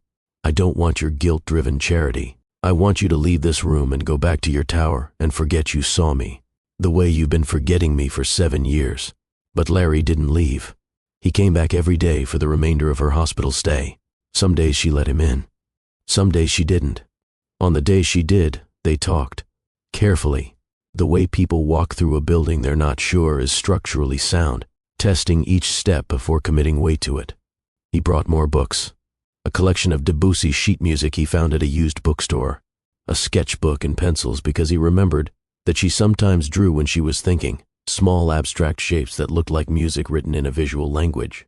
On the 6th day, Anna was sitting up in bed reading the poetry collection he had brought. Her color was better. Her breathing was easier. The antibiotics were working.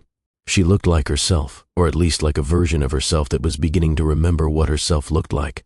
Larry sat in his usual chair. He had stopped wearing suits to the hospital. Today it was a simple sweater and jeans, the uniform of a man who was trying to be a person rather than a brand. "Can I ask you something?" Anna said, without looking up from the book. "Anything. Why didn't you fight for me? When the divorce papers came, you just signed them. You didn't call. You didn't come to the apartment. You didn't do anything. Were you that relieved to be rid of me?" The question was quiet, but it carried the weight of 7 years of wondering. 7 years of lying awake on cots and car seats and church doorways, asking herself the same question over and over. Was I that easy to let go of? Was I that insignificant?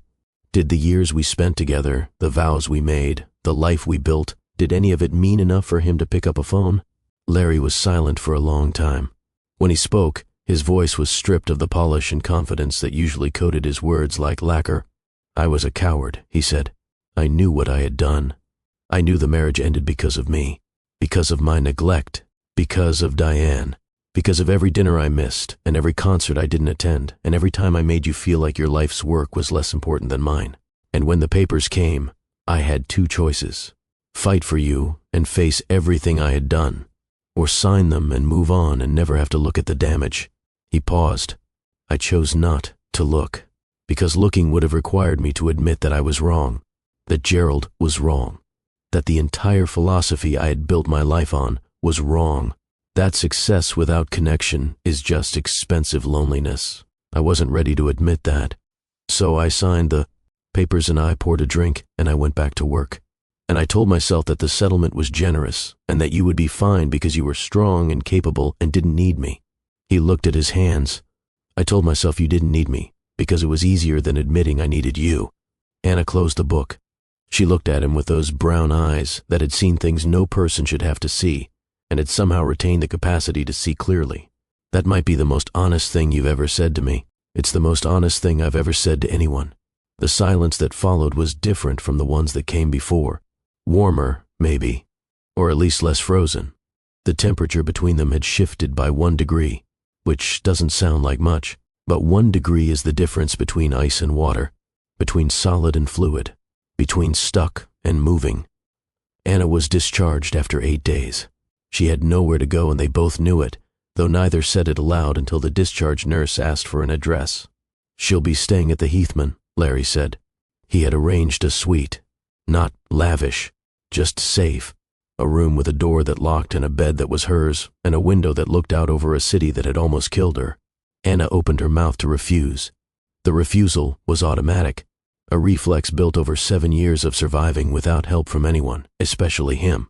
"This isn't charity," Larry said, "and it isn't guilt. This is one human being making sure another human being has a roof in November. You can hate me from a warm room just as easily as from a cold street." The logic was irritating and irrefutable. Anna accepted the hotel room the way someone accepts a lifeboat, not with gratitude exactly, but with the grudging acknowledgement that drowning was worse than owing. The first thing she did in the hotel room was take a bath. Not a shower, a bath. She filled the tub with water so hot it fogged the mirror, and she lowered herself into it, and she stayed there for 45 minutes.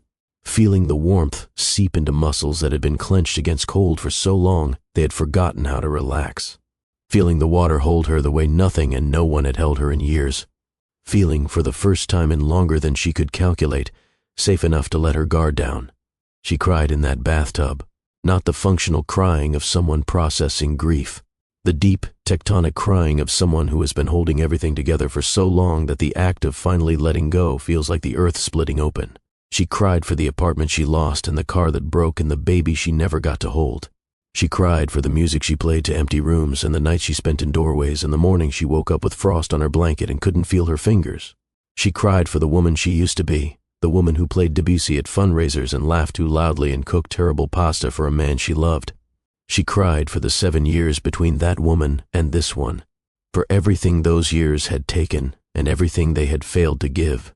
When she finally got out of the tub, she wrapped herself in a hotel robe that was thicker and softer than anything she had worn in years. She sat on the bed. She picked up the hotel phone, and she called the only person who had been consistently present in her life for the past 3 years. Maggie answered on the second ring. "Where are you?" Maggie's voice was tight with worry. "Raymond said you didn't check in last night, or the night before. I've been losing my mind. I'm in a hotel." Anna's voice sounded strange to her own ears. Thin and raw and new. "Something happened, Maggie. Something I need to tell you." She told Maggie everything. The storm, Larry, the hospital, the hotel room. She told it the way she had told Larry about her fall, factually, sequentially, without self-pity, because self-pity was a luxury, and even in a hotel room with Egyptian cotton sheets and a robe that cost more than her monthly food budget had been for 3 years, Anna Brown was not a woman who indulged in luxury. Maggie was quiet through the entire telling. When Anna finished, the silence stretched long enough that Anna checked to make sure the call hadn't disconnected. "Maggie, are you still there?" "I'm here. I'm just trying to decide whether to be angry or relieved. I think I'm both. Tell me about this man, this billionaire ex-husband who suddenly found his conscience in a rainstorm. Is he real? Is this genuine? Or is this guilt dressed up in a hotel room?" "I don't know," Anna admitted. "I honestly don't know." "Then be careful." Maggie's voice carried the specific authority of someone who had loved and lost and learned the hard way that generosity sometimes comes with conditions. "I don't trust billionaires. I don't trust men in suits. And I especially don't trust men who abandon their wives and suddenly discover decency 7 years later. But I also don't trust my own. Bitterness enough to let it make your decisions for you. Watch him. Judge him by what he does when nobody's looking, not what he does when you're watching." Maggie paused. "And one more thing. You survived without him. Remember that. Whatever happens next, you already proved you don't need him. Anything you accept from here is a choice, not a necessity. That's power, Anna. Real power. The kind his money can't buy." Over the following weeks, Larry maintained careful distance. He didn't call unless she called first. He didn't visit unless invited. He arranged for medical follow-ups and connected her with a social worker and funded the process without inserting himself into it. For the first time in his life, he was present without being controlling, helpful without being proprietary. He gave without attaching strings because he was beginning to understand strings are just another word for chains, and he had spent his entire marriage chaining Anna to his expectations. He also confronted Gerald Whitmore. It was a conversation that had been building for 7 years and arrived with the force of something that could not be contained any longer. Larry called Gerald to his office on a Tuesday morning. Gerald arrived expecting a business discussion. He found Larry sitting behind his desk with an expression that Gerald had never seen before and immediately recognized as dangerous. "Anna came to this building," Larry said. "After the divorce, she came here to see me. You were in the lobby. You had her escorted out." Gerald did not deny it. Men like Gerald do not deny things. They reframe them. "She was a distraction, a chapter you'd already closed. My job was to protect your focus, and I did. Your job was to be a decent human being, and you failed." Gerald's expression didn't change. "Decency doesn't build empires, Larry. Then maybe empires aren't worth building." The silence that followed was the silence of a worldview collapsing. Not Gerald's. Gerald's worldview was reinforced concrete. It would never collapse, but Larry's. The philosophy he had adopted from this man, the lens through which he had seen the world and his wife and his own value for 15 years. That worldview was crumbling, and in its place was something new and terrifying, and possibly, if he didn't ruin it, better. "You're fired," Larry said. "Off the board. Effective immediately. You're making an emotional decision. You'll regret this." "I've made nothing but emotional decisions," Larry replied. "I just used to pretend they were strategic. Get out of my building, Gerald. And if I ever find out you interfered with my personal life again, I won't just fire you. I'll make sure every board in this country knows exactly what kind of man you are." Gerald left. 15 years of mentorship ended in 4 minutes. It was the most expensive decision Larry had ever made in terms of business consequences. Board members would question it. Investors would worry. The stock might dip. Larry didn't care. For the first time in his professional life, he made a decision based on what was right rather than what was profitable. And the clarity of it, the simple moral arithmetic of choosing a person over a portfolio, felt like breathing clean air after years in a room he didn't know was contaminated.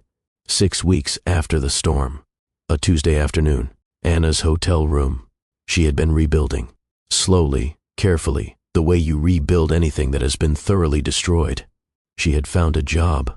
Claire Nakamura, owner of a piano studio in the Pearl District, had heard Anna play at a church benefit and had recognized immediately that this woman's talent was not recreational. It was professional. It was extraordinary. And whatever circumstances had brought her to a church benefit playing an out-of-tune upright piano were irrelevant compared to what her fingers could do when they touched keys. Claire offered her a position. Part-time to start, teaching piano to students ranging from 5-year-olds who couldn't sit still to 60-year-olds who'd always wanted to learn. The pay was modest, but it was hers. Earned through talent, not charity. Not connected in any way to Larry Parker or his money or his guilt. Anna had also found an apartment. 3rd floor of a building in a neighborhood that was quiet without being isolated. The apartment was small. 1 bedroom, a kitchen she could cross in 4 steps, a bathroom with a window that let in morning light. She bought a second-hand upright piano from a church that was closing. It was out of tune and 1 key stuck and the bench wobbled. But it was hers. She invited Larry for coffee on the day she moved in. Not as a reconciliation, as an update. A status report from one former spouse to another, establishing the facts of her reconstruction. He arrived looking different. Not physically, though there was that too. He had lost weight. His face was leaner. His eyes were different, wider somehow, like a man who had spent weeks seeing things he had previously refused to look at. But the real difference was behavioral. He moved differently, slower, less certain. The coiled confidence that had once defined his presence had been replaced by something more tentative, more human. "I got a job," Anna said, pouring coffee in mismatched mugs she had bought at a thrift store. "Teaching piano at a studio in the Pearl District. Part-time for now. The owner says full-time is possible by spring." "That's wonderful," Larry said. "It is. And I need you to know something about it. I got it on my own. No connections of yours. No strings pulled. No donations made to the right people. Claire Nakamura hired me because she heard me play and thought I was good enough. That's it. My talent. My work. Mine. I know I wouldn't have interfered. And I found an apartment. Small, but decent. I move in this week, which is actually today. Which is why there are boxes everywhere. Sorry about that. She wasn't sorry. She wanted him to see the boxes. To see the evidence of a life being built from scratch by a woman who had been living on the street 8 weeks ago. To understand that this reconstruction was happening not because of him, but in spite of him. That his hotel room had provided shelter, but her own hands were providing everything else. Larry looked around the apartment. The boxes, the mismatched mugs, the piano in the corner that was clearly second-hand and clearly loved. The morning light coming through the bathroom window and falling across the kitchen floor in a pattern that looked almost like sheet music. "I'm happy for you," he said, and he meant it, with a sincerity that surprised him, because Larry Parker had spent most of his adult life saying things he meant strategically rather than emotionally, and the difference between the two was becoming increasingly unbearable.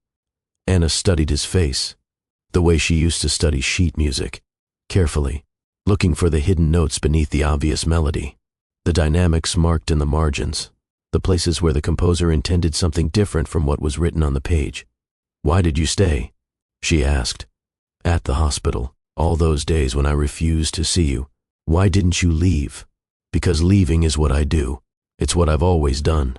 Leave. Move on. Choose the next thing instead of staying with the hard thing. I didn't want to be that person anymore." "When did that change?" "The moment I saw you in the rain. The moment I recognized you and understood that my choices had consequences I never had to face because you faced them for me. You absorbed the cost of my selfishness. You paid the price of my cruelty. And I walked away clean, successful, comfortable, while you—" His voice broke. Larry Parker, who had negotiated deals worth billions without his voice wavering, could not finish a sentence about the woman he had discarded. "While I what?" Anna pressed, gently, not cruelly, with the particular softness of someone who needs to hear the words said aloud, not for information but for acknowledgement. "While you suffered, because of me. Not entirely, I know that. But enough. Enough that I should have looked, should have cared, should have been human enough to wonder what happened to the person I'd promised to love and protect and come home to every night." He looked at his hands again, those hands that signed contracts and shook hands with powerful people and had never once reached out to check on the woman he had vowed to cherish. "I broke every promise I made to you," he said. "Every single one. And the worst part is that I didn't even notice I was breaking them. They just eroded, day by day, decision by decision, until there was nothing left, and I told myself that was your fault for not being enough, when the truth was, I was the one who wasn't enough. I was the one who failed." Anna set down her coffee. She looked at him with those brown eyes that had seen concrete pillows and shelter bathrooms and winter nights that tried to kill her. Eyes that had every reason to be hard, but had somehow retained the capacity for something softer. "I don't trust you," she said. "I need you to hear that clearly. I don't trust your kindness or your guilt or your sudden discovery of decency. People don't change because they witness consequences. They change because they do the work. Daily, unglamorous, boring work. The work of becoming different. I know. Do you? Because 7 years ago you told me that my life's work was worthless. You told me to go back to teaching piano for free like it was a punishment. You made me feel like I was small. And then the world confirmed it.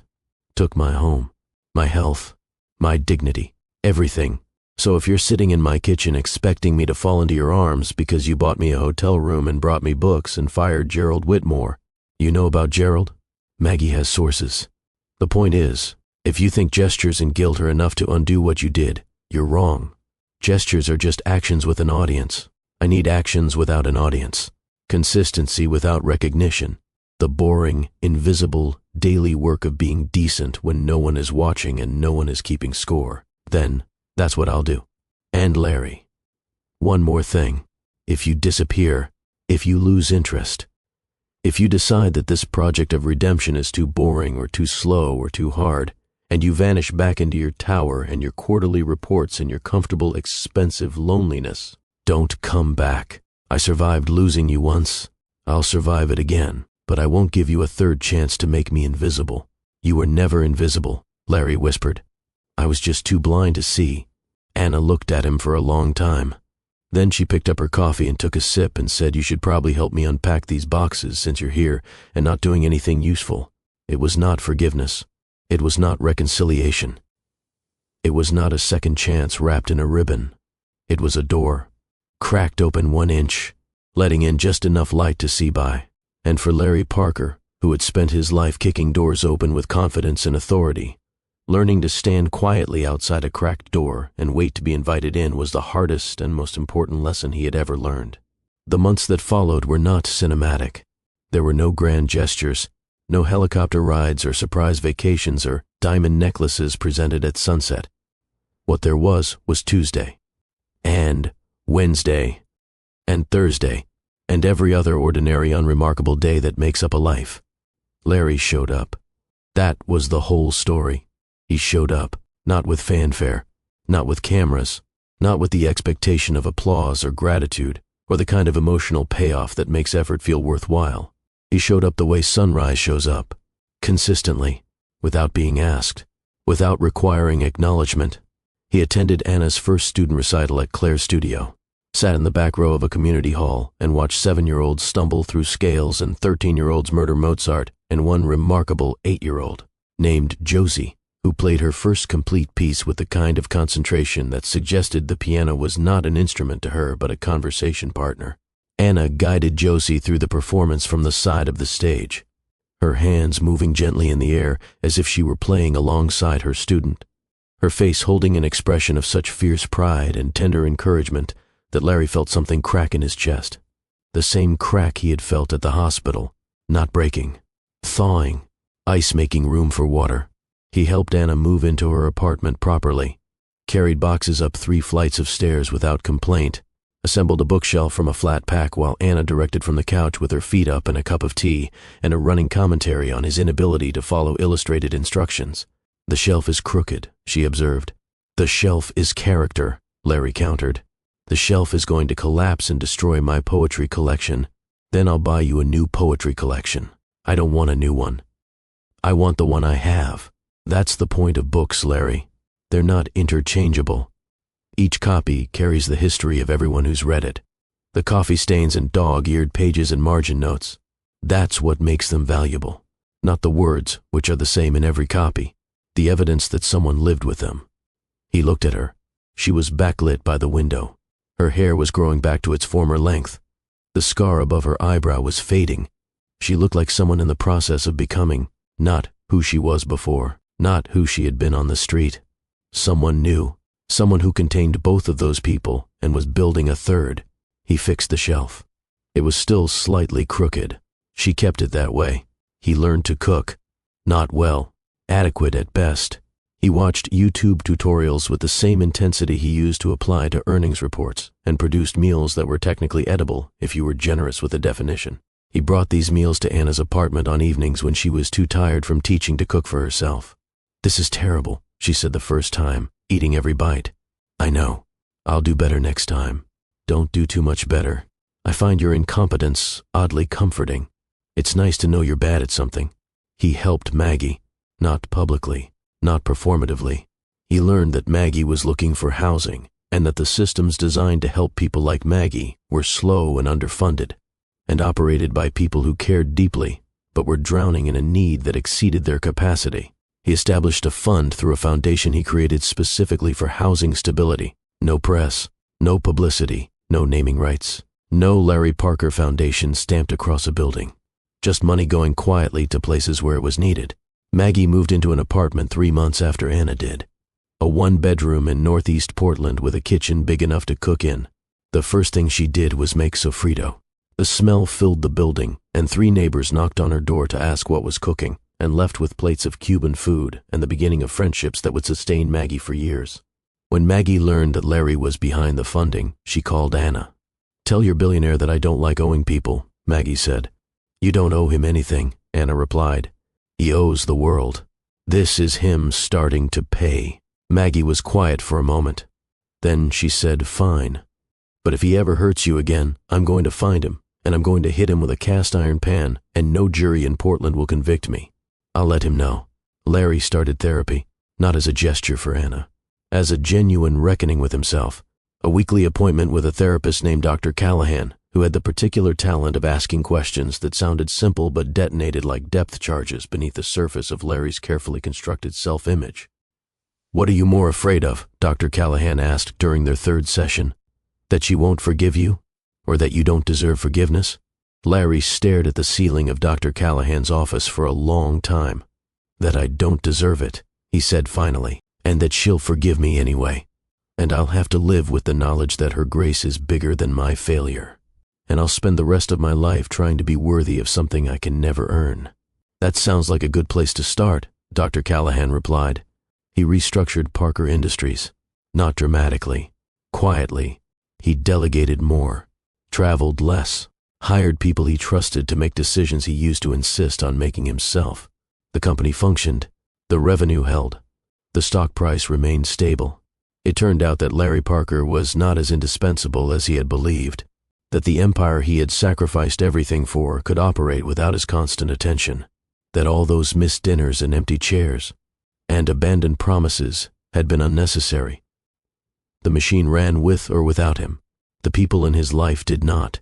8 months after the storm, Anna had been invited to perform at a Portland Arts fundraiser, the same type of event where she and Larry first met. The symmetry was not lost on either of them. She was nervous, not about the performance. She had played piano in church basements and shelter common rooms and coffee shops and living rooms, and once in a hospital chapel at 3 a.m. for a janitor who had asked if she knew any hymns. She could play anywhere for anyone. What made her nervous was the context. This was her re-entry, her public declaration that she existed, that she had survived, that the woman Larry Parker had discarded was not discarded at all, but was standing right here with 10 fingers and a lifetime of music and the stubborn refusal to disappear. Larry attended as a donor, not with Anna. They had agreed to keep whatever was evolving between them private, not out of shame but out of respect for the fragility of it. What they were building was too new and too delicate to survive public scrutiny. It needed darkness and quiet to grow. Like seeds, like trust, Anna played her composition, the one she had been writing for 7 years. She called it Simply After. It was 7 minutes long, 1 minute for each year. The first minute was beautiful, romantic, full of the kind of melody that makes you believe in things you know aren't rational. It sounded like falling in love with someone who plays piano at a fundraiser and laughs too loudly and cooks terrible pasta. The second minute darkened. Dissonance crept in like weather changing. Notes that should have harmonized began to conflict. The melody was still there, but it was struggling, fighting against something that was pulling it apart from the inside. The third minute was violent, chaotic and discordant, and full of the kind of musical anger that doesn't scream but seethes. The sound of a life shattering, of doors closing and papers being signed, and the silence of a man who didn't watch his wife leave. Minutes 4 through 6 were sparse, single notes in empty space, long silences between them, the sound of survival, of loneliness so complete that even music can barely reach it, of playing piano in churches at midnight for an audience of people who had nothing, of composing symphonies in your head while sleeping on concrete, of carrying grief like a stone in your chest, heavy and permanent and yours alone. The 7th minute was different from all the others. It wasn't happy. It wasn't resolved. It was open, a melody that reached upward without quite arriving, like a question asked in music, like the sound of a cracked door letting in 1 inch of light. When she finished, the room was silent, not the polite silence of an audience waiting for the appropriate moment to applaud, the stunned silence of people who have just witnessed something they weren't prepared for, something that bypassed their social conditioning and their professional composure and their carefully maintained emotional boundaries and went straight to the part of them that remembers what it feels like to lose something they loved. Then the applause came, not polite, not measured, the kind that builds from a few people to many and carries in it something that transcends appreciation into the territory of recognition. We see you. We hear you. We know what that music cost you, and we honor the price. Larry stood in the back of the room and clapped until his hands hurt. His face was wet. He didn't wipe it. He didn't care who saw. But what happened after the performance is what matters. During the reception, Anna stood near the bar holding a glass of water she wasn't drinking. People approached to compliment her. She accepted their words graciously, the way she accepted everything, with warmth and without pretension. Then a woman approached. Society type, designer dress, the kind of confidence that comes from never having been told no. She looked at Anna the way you look at a curiosity, rather than a person. "Aren't you Larry Parker's ex-wife?" she said. loudly enough for nearby guests to hear. The one who was living on the streets? How brave of you to be here. The condescension was surgical, precise, the kind that disguises cruelty as a compliment. How brave. As if Anna's presence at a fundraiser was an act of courage rather than a right. As if her history of homelessness was a costume she should be embarrassed to have worn in public. Anna froze. Every insecurity she had spent months rebuilding defenses against flooded back in a single sentence. The invisible woman was being seen, but only as a spectacle, only as a story that made someone else feel superior. Larry was across the room. He saw it happen. He saw the woman approach. He saw the words land. He saw Anna's face close like a door slamming shut. The old Larry would have calculated. He would have assessed the situation strategically. The woman's husband was a major investor. Intervening publicly would create a scene, alienate a business relationship, generate gossip that could affect stock prices. The old Larry would have weighed these factors and decided that discretion was the better part of valor, and that Anna would understand because Anna always understood, because Anna always adjusted. The new Larry didn't calculate. He crossed the room in 8 strides. He stood beside Anna, not in front of her, beside her. The distinction mattered. "This is Anna Brown," he said. His voice carried the quiet authority of someone who has made his decision and does not require agreement. "She is the most talented pianist I have ever heard. And I say that having attended performances in every major concert hall in the world, she is also the strongest person I know. Stronger than anyone in this room, including me, especially me. She is not defined by where she has been. She is defined by who she is, and who she is an artist who just made every person in this room feel something real. If you can't appreciate that, the failing is yours, not hers." Silence. The kind that follows a detonation, everyone within earshot recalibrating, reassessing. Then Claire Nakamura started clapping. Then a few others. Then more. Not for the speech, for Anna. For the woman who had played 7 minutes of music that had stripped a room full of comfortable people down to their emotional foundations. The society woman retreated. Her husband would pull a major contract from Parker Industries the following week. Gerald Whitmore, still connected despite his removal from the board, would use the incident to rally opposition against Larry's leadership. Larry didn't care. He turned to Anna. "Are you okay?" She stared at him. He had just chosen her. Publicly, visibly, at personal and professional cost. He had stood beside her and defended her dignity with the same energy he used to reserve for defending profit margins. He had chosen her reputation over his business relationships, her worth over his convenience, the opposite of everything he had done 7 years ago. "I'm okay," she said, and for the first time since she had known him, she reached for his hand. He took it, gently, the way you hold something you understand you don't deserve but are grateful beyond language to be offered. They stood like that for a moment. 2 people in a room full of strangers, holding hands, which sounds simple, and is anything but. The next day Larry lost a contract worth $40 million. The society woman's husband made good on his displeasure. Gerald Whitmore whispered poison into the ears of board members who were already nervous about Larry's changed priorities. David asked if Larry regretted it. "I lost a contract worth $40 million, Larry said. 7 years ago that would have been the most important thing in my world. Last night the most important thing in my world was making sure Anna knew she wasn't invisible. That's not irrational. That's just math I should have learned to do a long time ago." 10 months after the storm, Anna's apartment, evening, rain against the windows, the gentle kind, the kind that nourishes rather than destroys. Anna was at her piano, the second hand upright with the sticky key and the wobbly bench. She was playing something soft and unfinished, something she had been working on for weeks. Larry sat nearby in the armchair Anna had bought at a garage sale, reading a book she had recommended, a novel about ordinary people doing extraordinary things quietly. The domesticity of it was both terrifying and natural, like something that had always existed and was only now being discovered, or rediscovered, or built from scratch in the shape of something that used to exist but was better this time because it was being built with awareness rather than assumption. Anna stopped playing. Her fingers rested on the keys but didn't press. "I need to tell you something," she said. "Something I've never told anyone. Something that happened during my first winter on the streets." Larry set down his book. He didn't speak. He didn't prompt. He waited, the way he had learned to wait, with patience rather than expectation. When I left the penthouse, she said. Her voice was steady, controlled, the voice of someone who has rehearsed this moment in their head 1,000 times and is now performing it for real. I was 6 weeks pregnant. I didn't know it yet. I found out 2 weeks after the divorce was finalized. Larry stopped breathing. Not metaphorically. His lungs simply ceased to function. The air in the room changed pressure as if all the oxygen had been used up by those 2 sentences. I tried to tell you. That's why I came to your building. That's why I stood in your lobby and asked to see you. That's what I needed to tell you. And Gerald Whitmore turned me away before I could. She paused. The weight of what came next bent the silence until it was almost visible. A physical thing in the room with them. I lost the baby during my first winter without housing. Alone. In a shelter bathroom. No hospital. No doctor. No one. Just me and a grief so enormous I thought it would kill me. And some nights I wished it had.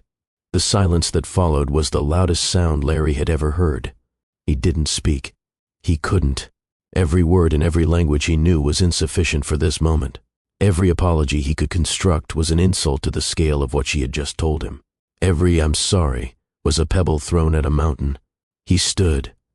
He walked to the door, not away from her, toward air, toward space to collapse without making her witness it. He made it to the hallway outside her apartment before his legs gave out. David found him 20 minutes later, sitting on the floor beside the elevator, silent, destroyed, his face wet but his eyes dry because the tears had run out, and what remained was something beyond tears, something geological, the kind of grief that doesn't flow but settles, heavy and permanent and foundational. "Sir," David crouched beside him. "What happened?" Larry looked at his driver, his friend, the man who had been more consistently present in his life than any board member or business partner or mentor. "I killed my child," Larry said. "Not with my hands, with my absence, with my cruelty, with every choice I made that was about me instead of her. I killed a child I never knew existed because I built a life so perfectly designed to exclude the people I should have protected that when one of them tried to reach me with the most important news of both our lives, the system I built rejected her. My system, my design, my fault." David was quiet for a moment. Then he said something that was both simple and exactly right. "Then make sure it means something. Don't let it be just grief. Let it be the reason you become different. Permanently. Not for her. Not for the child. For every choice you make from this moment forward. Let it change the math." Larry didn't contact Anna for 3 days. She assumed he was gone. That the truth had been too heavy. That he had retreated to his tower and his comfortable, expensive loneliness and his life where consequences had addresses he never had to visit. She told Maggie, "I knew it would end here. People want redemption until they find out what it actually costs." On the 4th day, Larry appeared at the piano studio. He looked like a man who had been dismantled and reassembled incorrectly. Weight lost. Eyes hollow. The opposite of the polished billionaire who had stepped out of an Escalade into a storm 10 months ago. He stood in the doorway of the studio while Claire's students filed past him. He waited until the room was empty except for Anna and the piano and the silence between them. "I can't make that right," he said. His voice was stripped of everything except truth. No polish, no strategy, no carefully constructed sentences designed to achieve a specific outcome. Just a man standing in a doorway saying the hardest words he had ever spoken. "There is nothing I can do or say or give that addresses what you went through alone, what you lost alone, what I should have been there for and wasn't because I was too busy being important to be decent." He paused. "But I need you to know something. I will spend every day I have left trying to become someone who would never have let that happen. Not for your forgiveness. I don't deserve that, and I'm not asking for it. For their memory. For the child I'll never know. For the life that existed because of both of us and ended because of me." Anna looked at him from the piano bench. This man who had once told her that her life's work was worthless. This man who had signed divorce papers without a phone call. This man who had not watched her leave. This man who had come back. Who had sat in hospital waiting rooms. Who had learned to cook badly and carried boxes up 3 flights of stairs and stood beside her at a fundraiser and chosen her dignity over a $40 million contract. This man who was standing in a doorway telling her he would spend his life honoring a child he never knew. She cried. For the first time in front of him, she let herself be seen in her grief, not because she trusted him. Trust was still a distant country, but because the weight of carrying it alone had become heavier than the risk of sharing it. And sometimes you don't need to trust someone completely to let them hold part of what's breaking you. Sometimes you just need them to be there, present, witnessing, not fixing, just seeing. Larry crossed the room and sat beside her on the piano bench, close enough to touch. He didn't touch her. He waited. I don't know if it was a boy or a girl, Anna said through tears. It was too early, but I imagined a girl who played piano with fierce concentration and laughed too loudly, and a boy who asked too many questions and never accepted simple answers. I imagined them. I named them in my head. I loved them before they existed, and I lost them before they arrived, and I have carried that every single day for 7 years without telling a single person. Because who do you tell? Who do you call when the person who should share your grief is the person who caused it? They sat on that piano bench and grieved together, not as lovers, not as exes, not as anything that had a name, just as two people connected by a loss that belonged to both of them and could never be undone. Grief shared doesn't diminish by division, but it does change shape. It stops being a solitary prison and becomes a bridge, fragile, unstable, bearing weight it was never designed to hold, but connecting two people who previously had nothing between them except damage. And sometimes a bridge built from damage is the strongest kind, because it knows exactly how much it can bear and it holds anyway. Anna began composing again with new intensity after that night. Late evenings at the studio after students left. The music that emerged was different from after. Less autobiographical, more universal. She was writing music that sounded like what hope feels like when it arrives uninvited to a life that stopped expecting it. Tentative, suspicious, beautiful despite itself. Claire offered her full time. Anna accepted. Her student roster grew. A waiting list formed.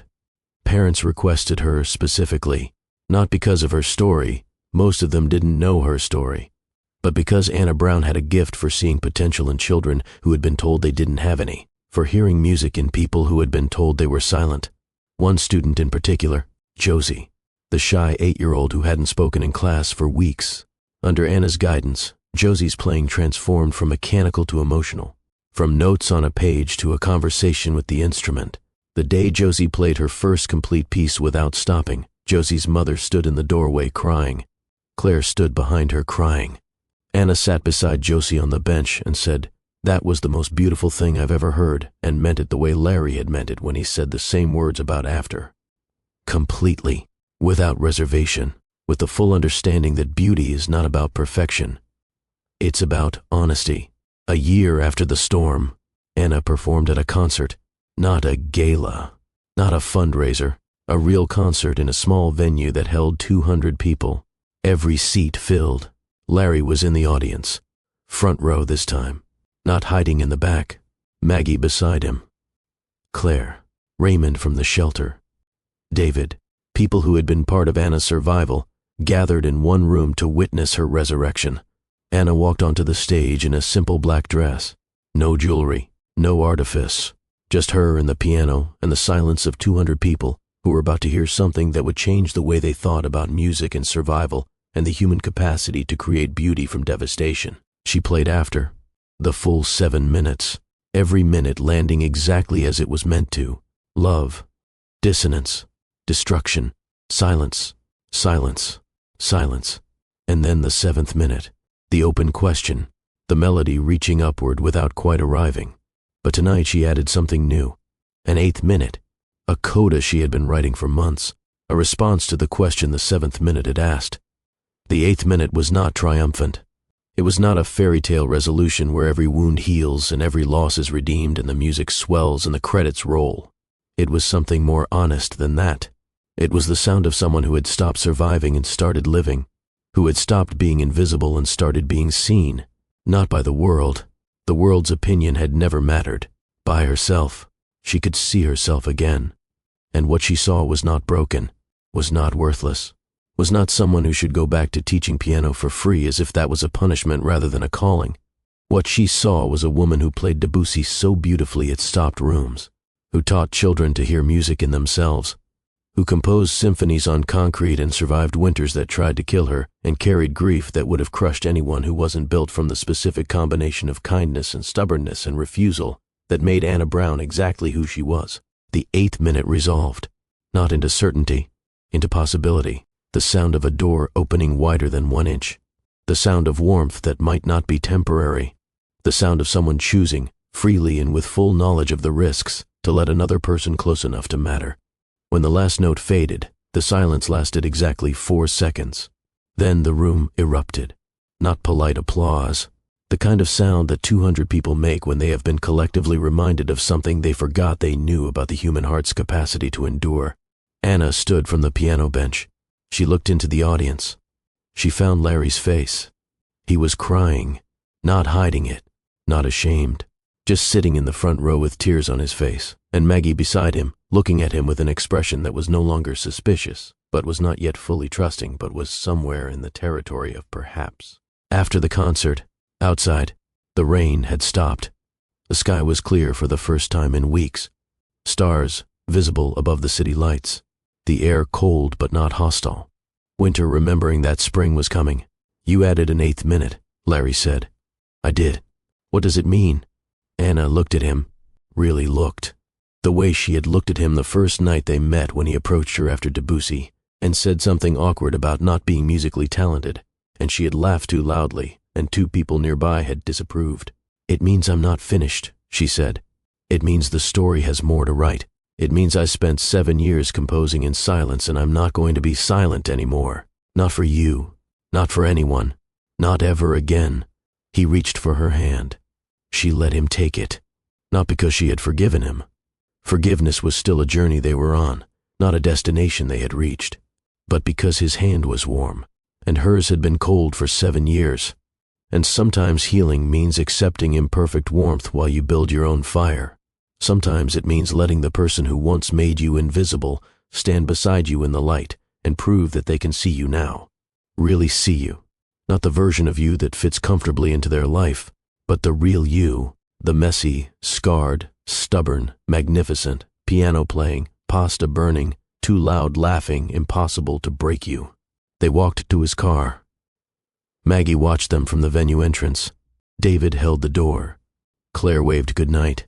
Raymond, who had driven 2 hours from Portland to attend, stood on the sidewalk and thought about cot number 47 and the woman who had occupied it and the music that had come from that particular darkness. In the car, Anna leaned her head against the window. Tired, the good tired, the tired that comes from giving everything you have to a room full of strangers and knowing it mattered. "Thank you," she said quietly. "For what?" "For staying. When I told you not to. When I told you to leave. When I refused to see you for 3 days and you sat in that waiting room anyway. For all the terrible dinners you cooked and the crooked shelf you built and the boxes you carried up 3 flights of stairs. For standing beside me at that fundraiser. For choosing me over a $40 million contract.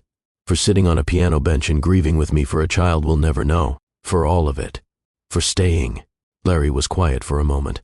Then he said the simplest and most important thing he had ever said. "I'm not going anywhere."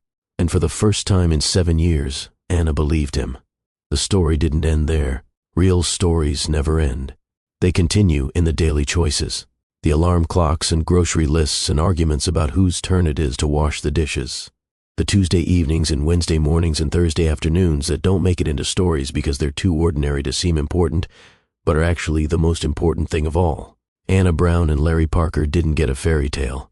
They didn't deserve one. Fairy tales are for people who haven't been tested. What they got was harder and messier and more valuable.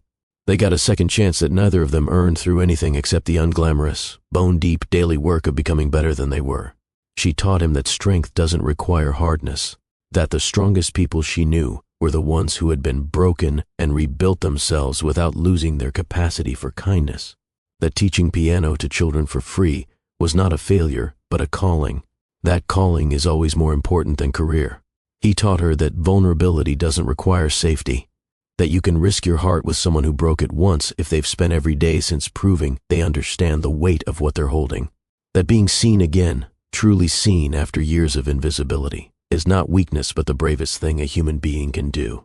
They built something, not what they had before, What they had before was a beautiful house with a rotting foundation. What they built now was smaller and less impressive and infinitely stronger, because it was built on truth instead of assumption, on presence instead of promise, on the hard-earned understanding that love is not a feeling but a practice, a daily decision, a choice you make every morning when it would be easier to choose something else.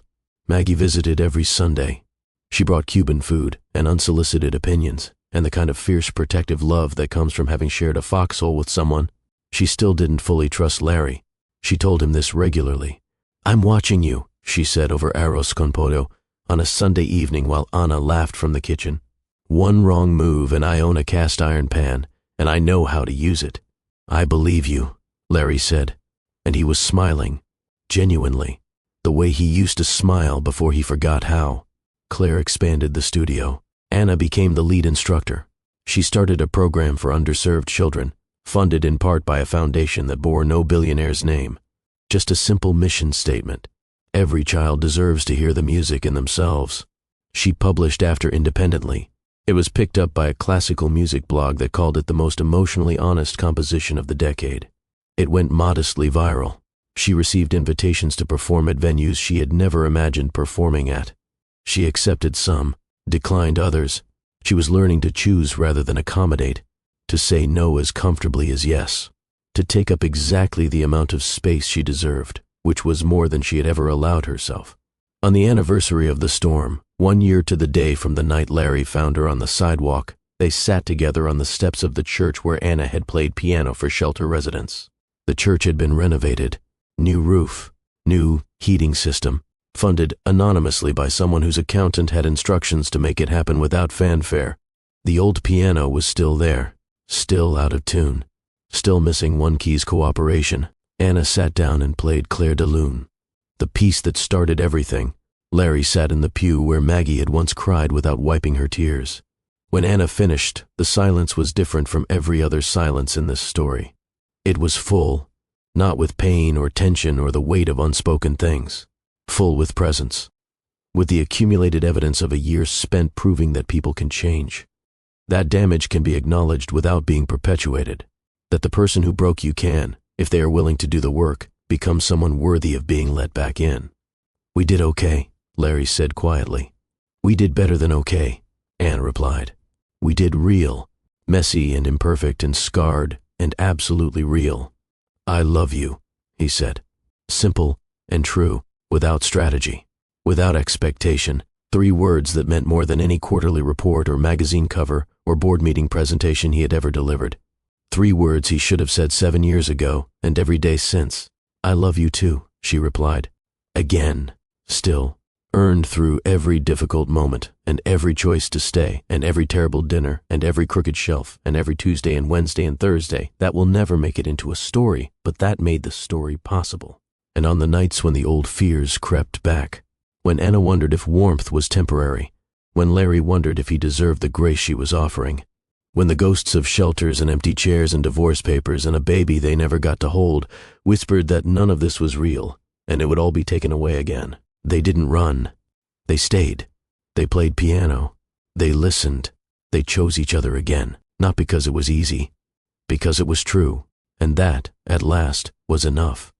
If this story moved you, if Anna's strength reminded you of your own, if Larry's transformation gave you permission to believe that people can choose differently and mean it, if somewhere in this story you heard something that sounded like your own life, or your own pain, or your own hope, then I need you to do 3 things right now.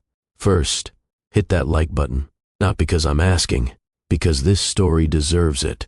Anna deserves it, and every person out there who is surviving something invisible deserves to know that their survival is seen. Second, share this video. Send it to someone who has been made to feel small. Send it to someone who is trying to change.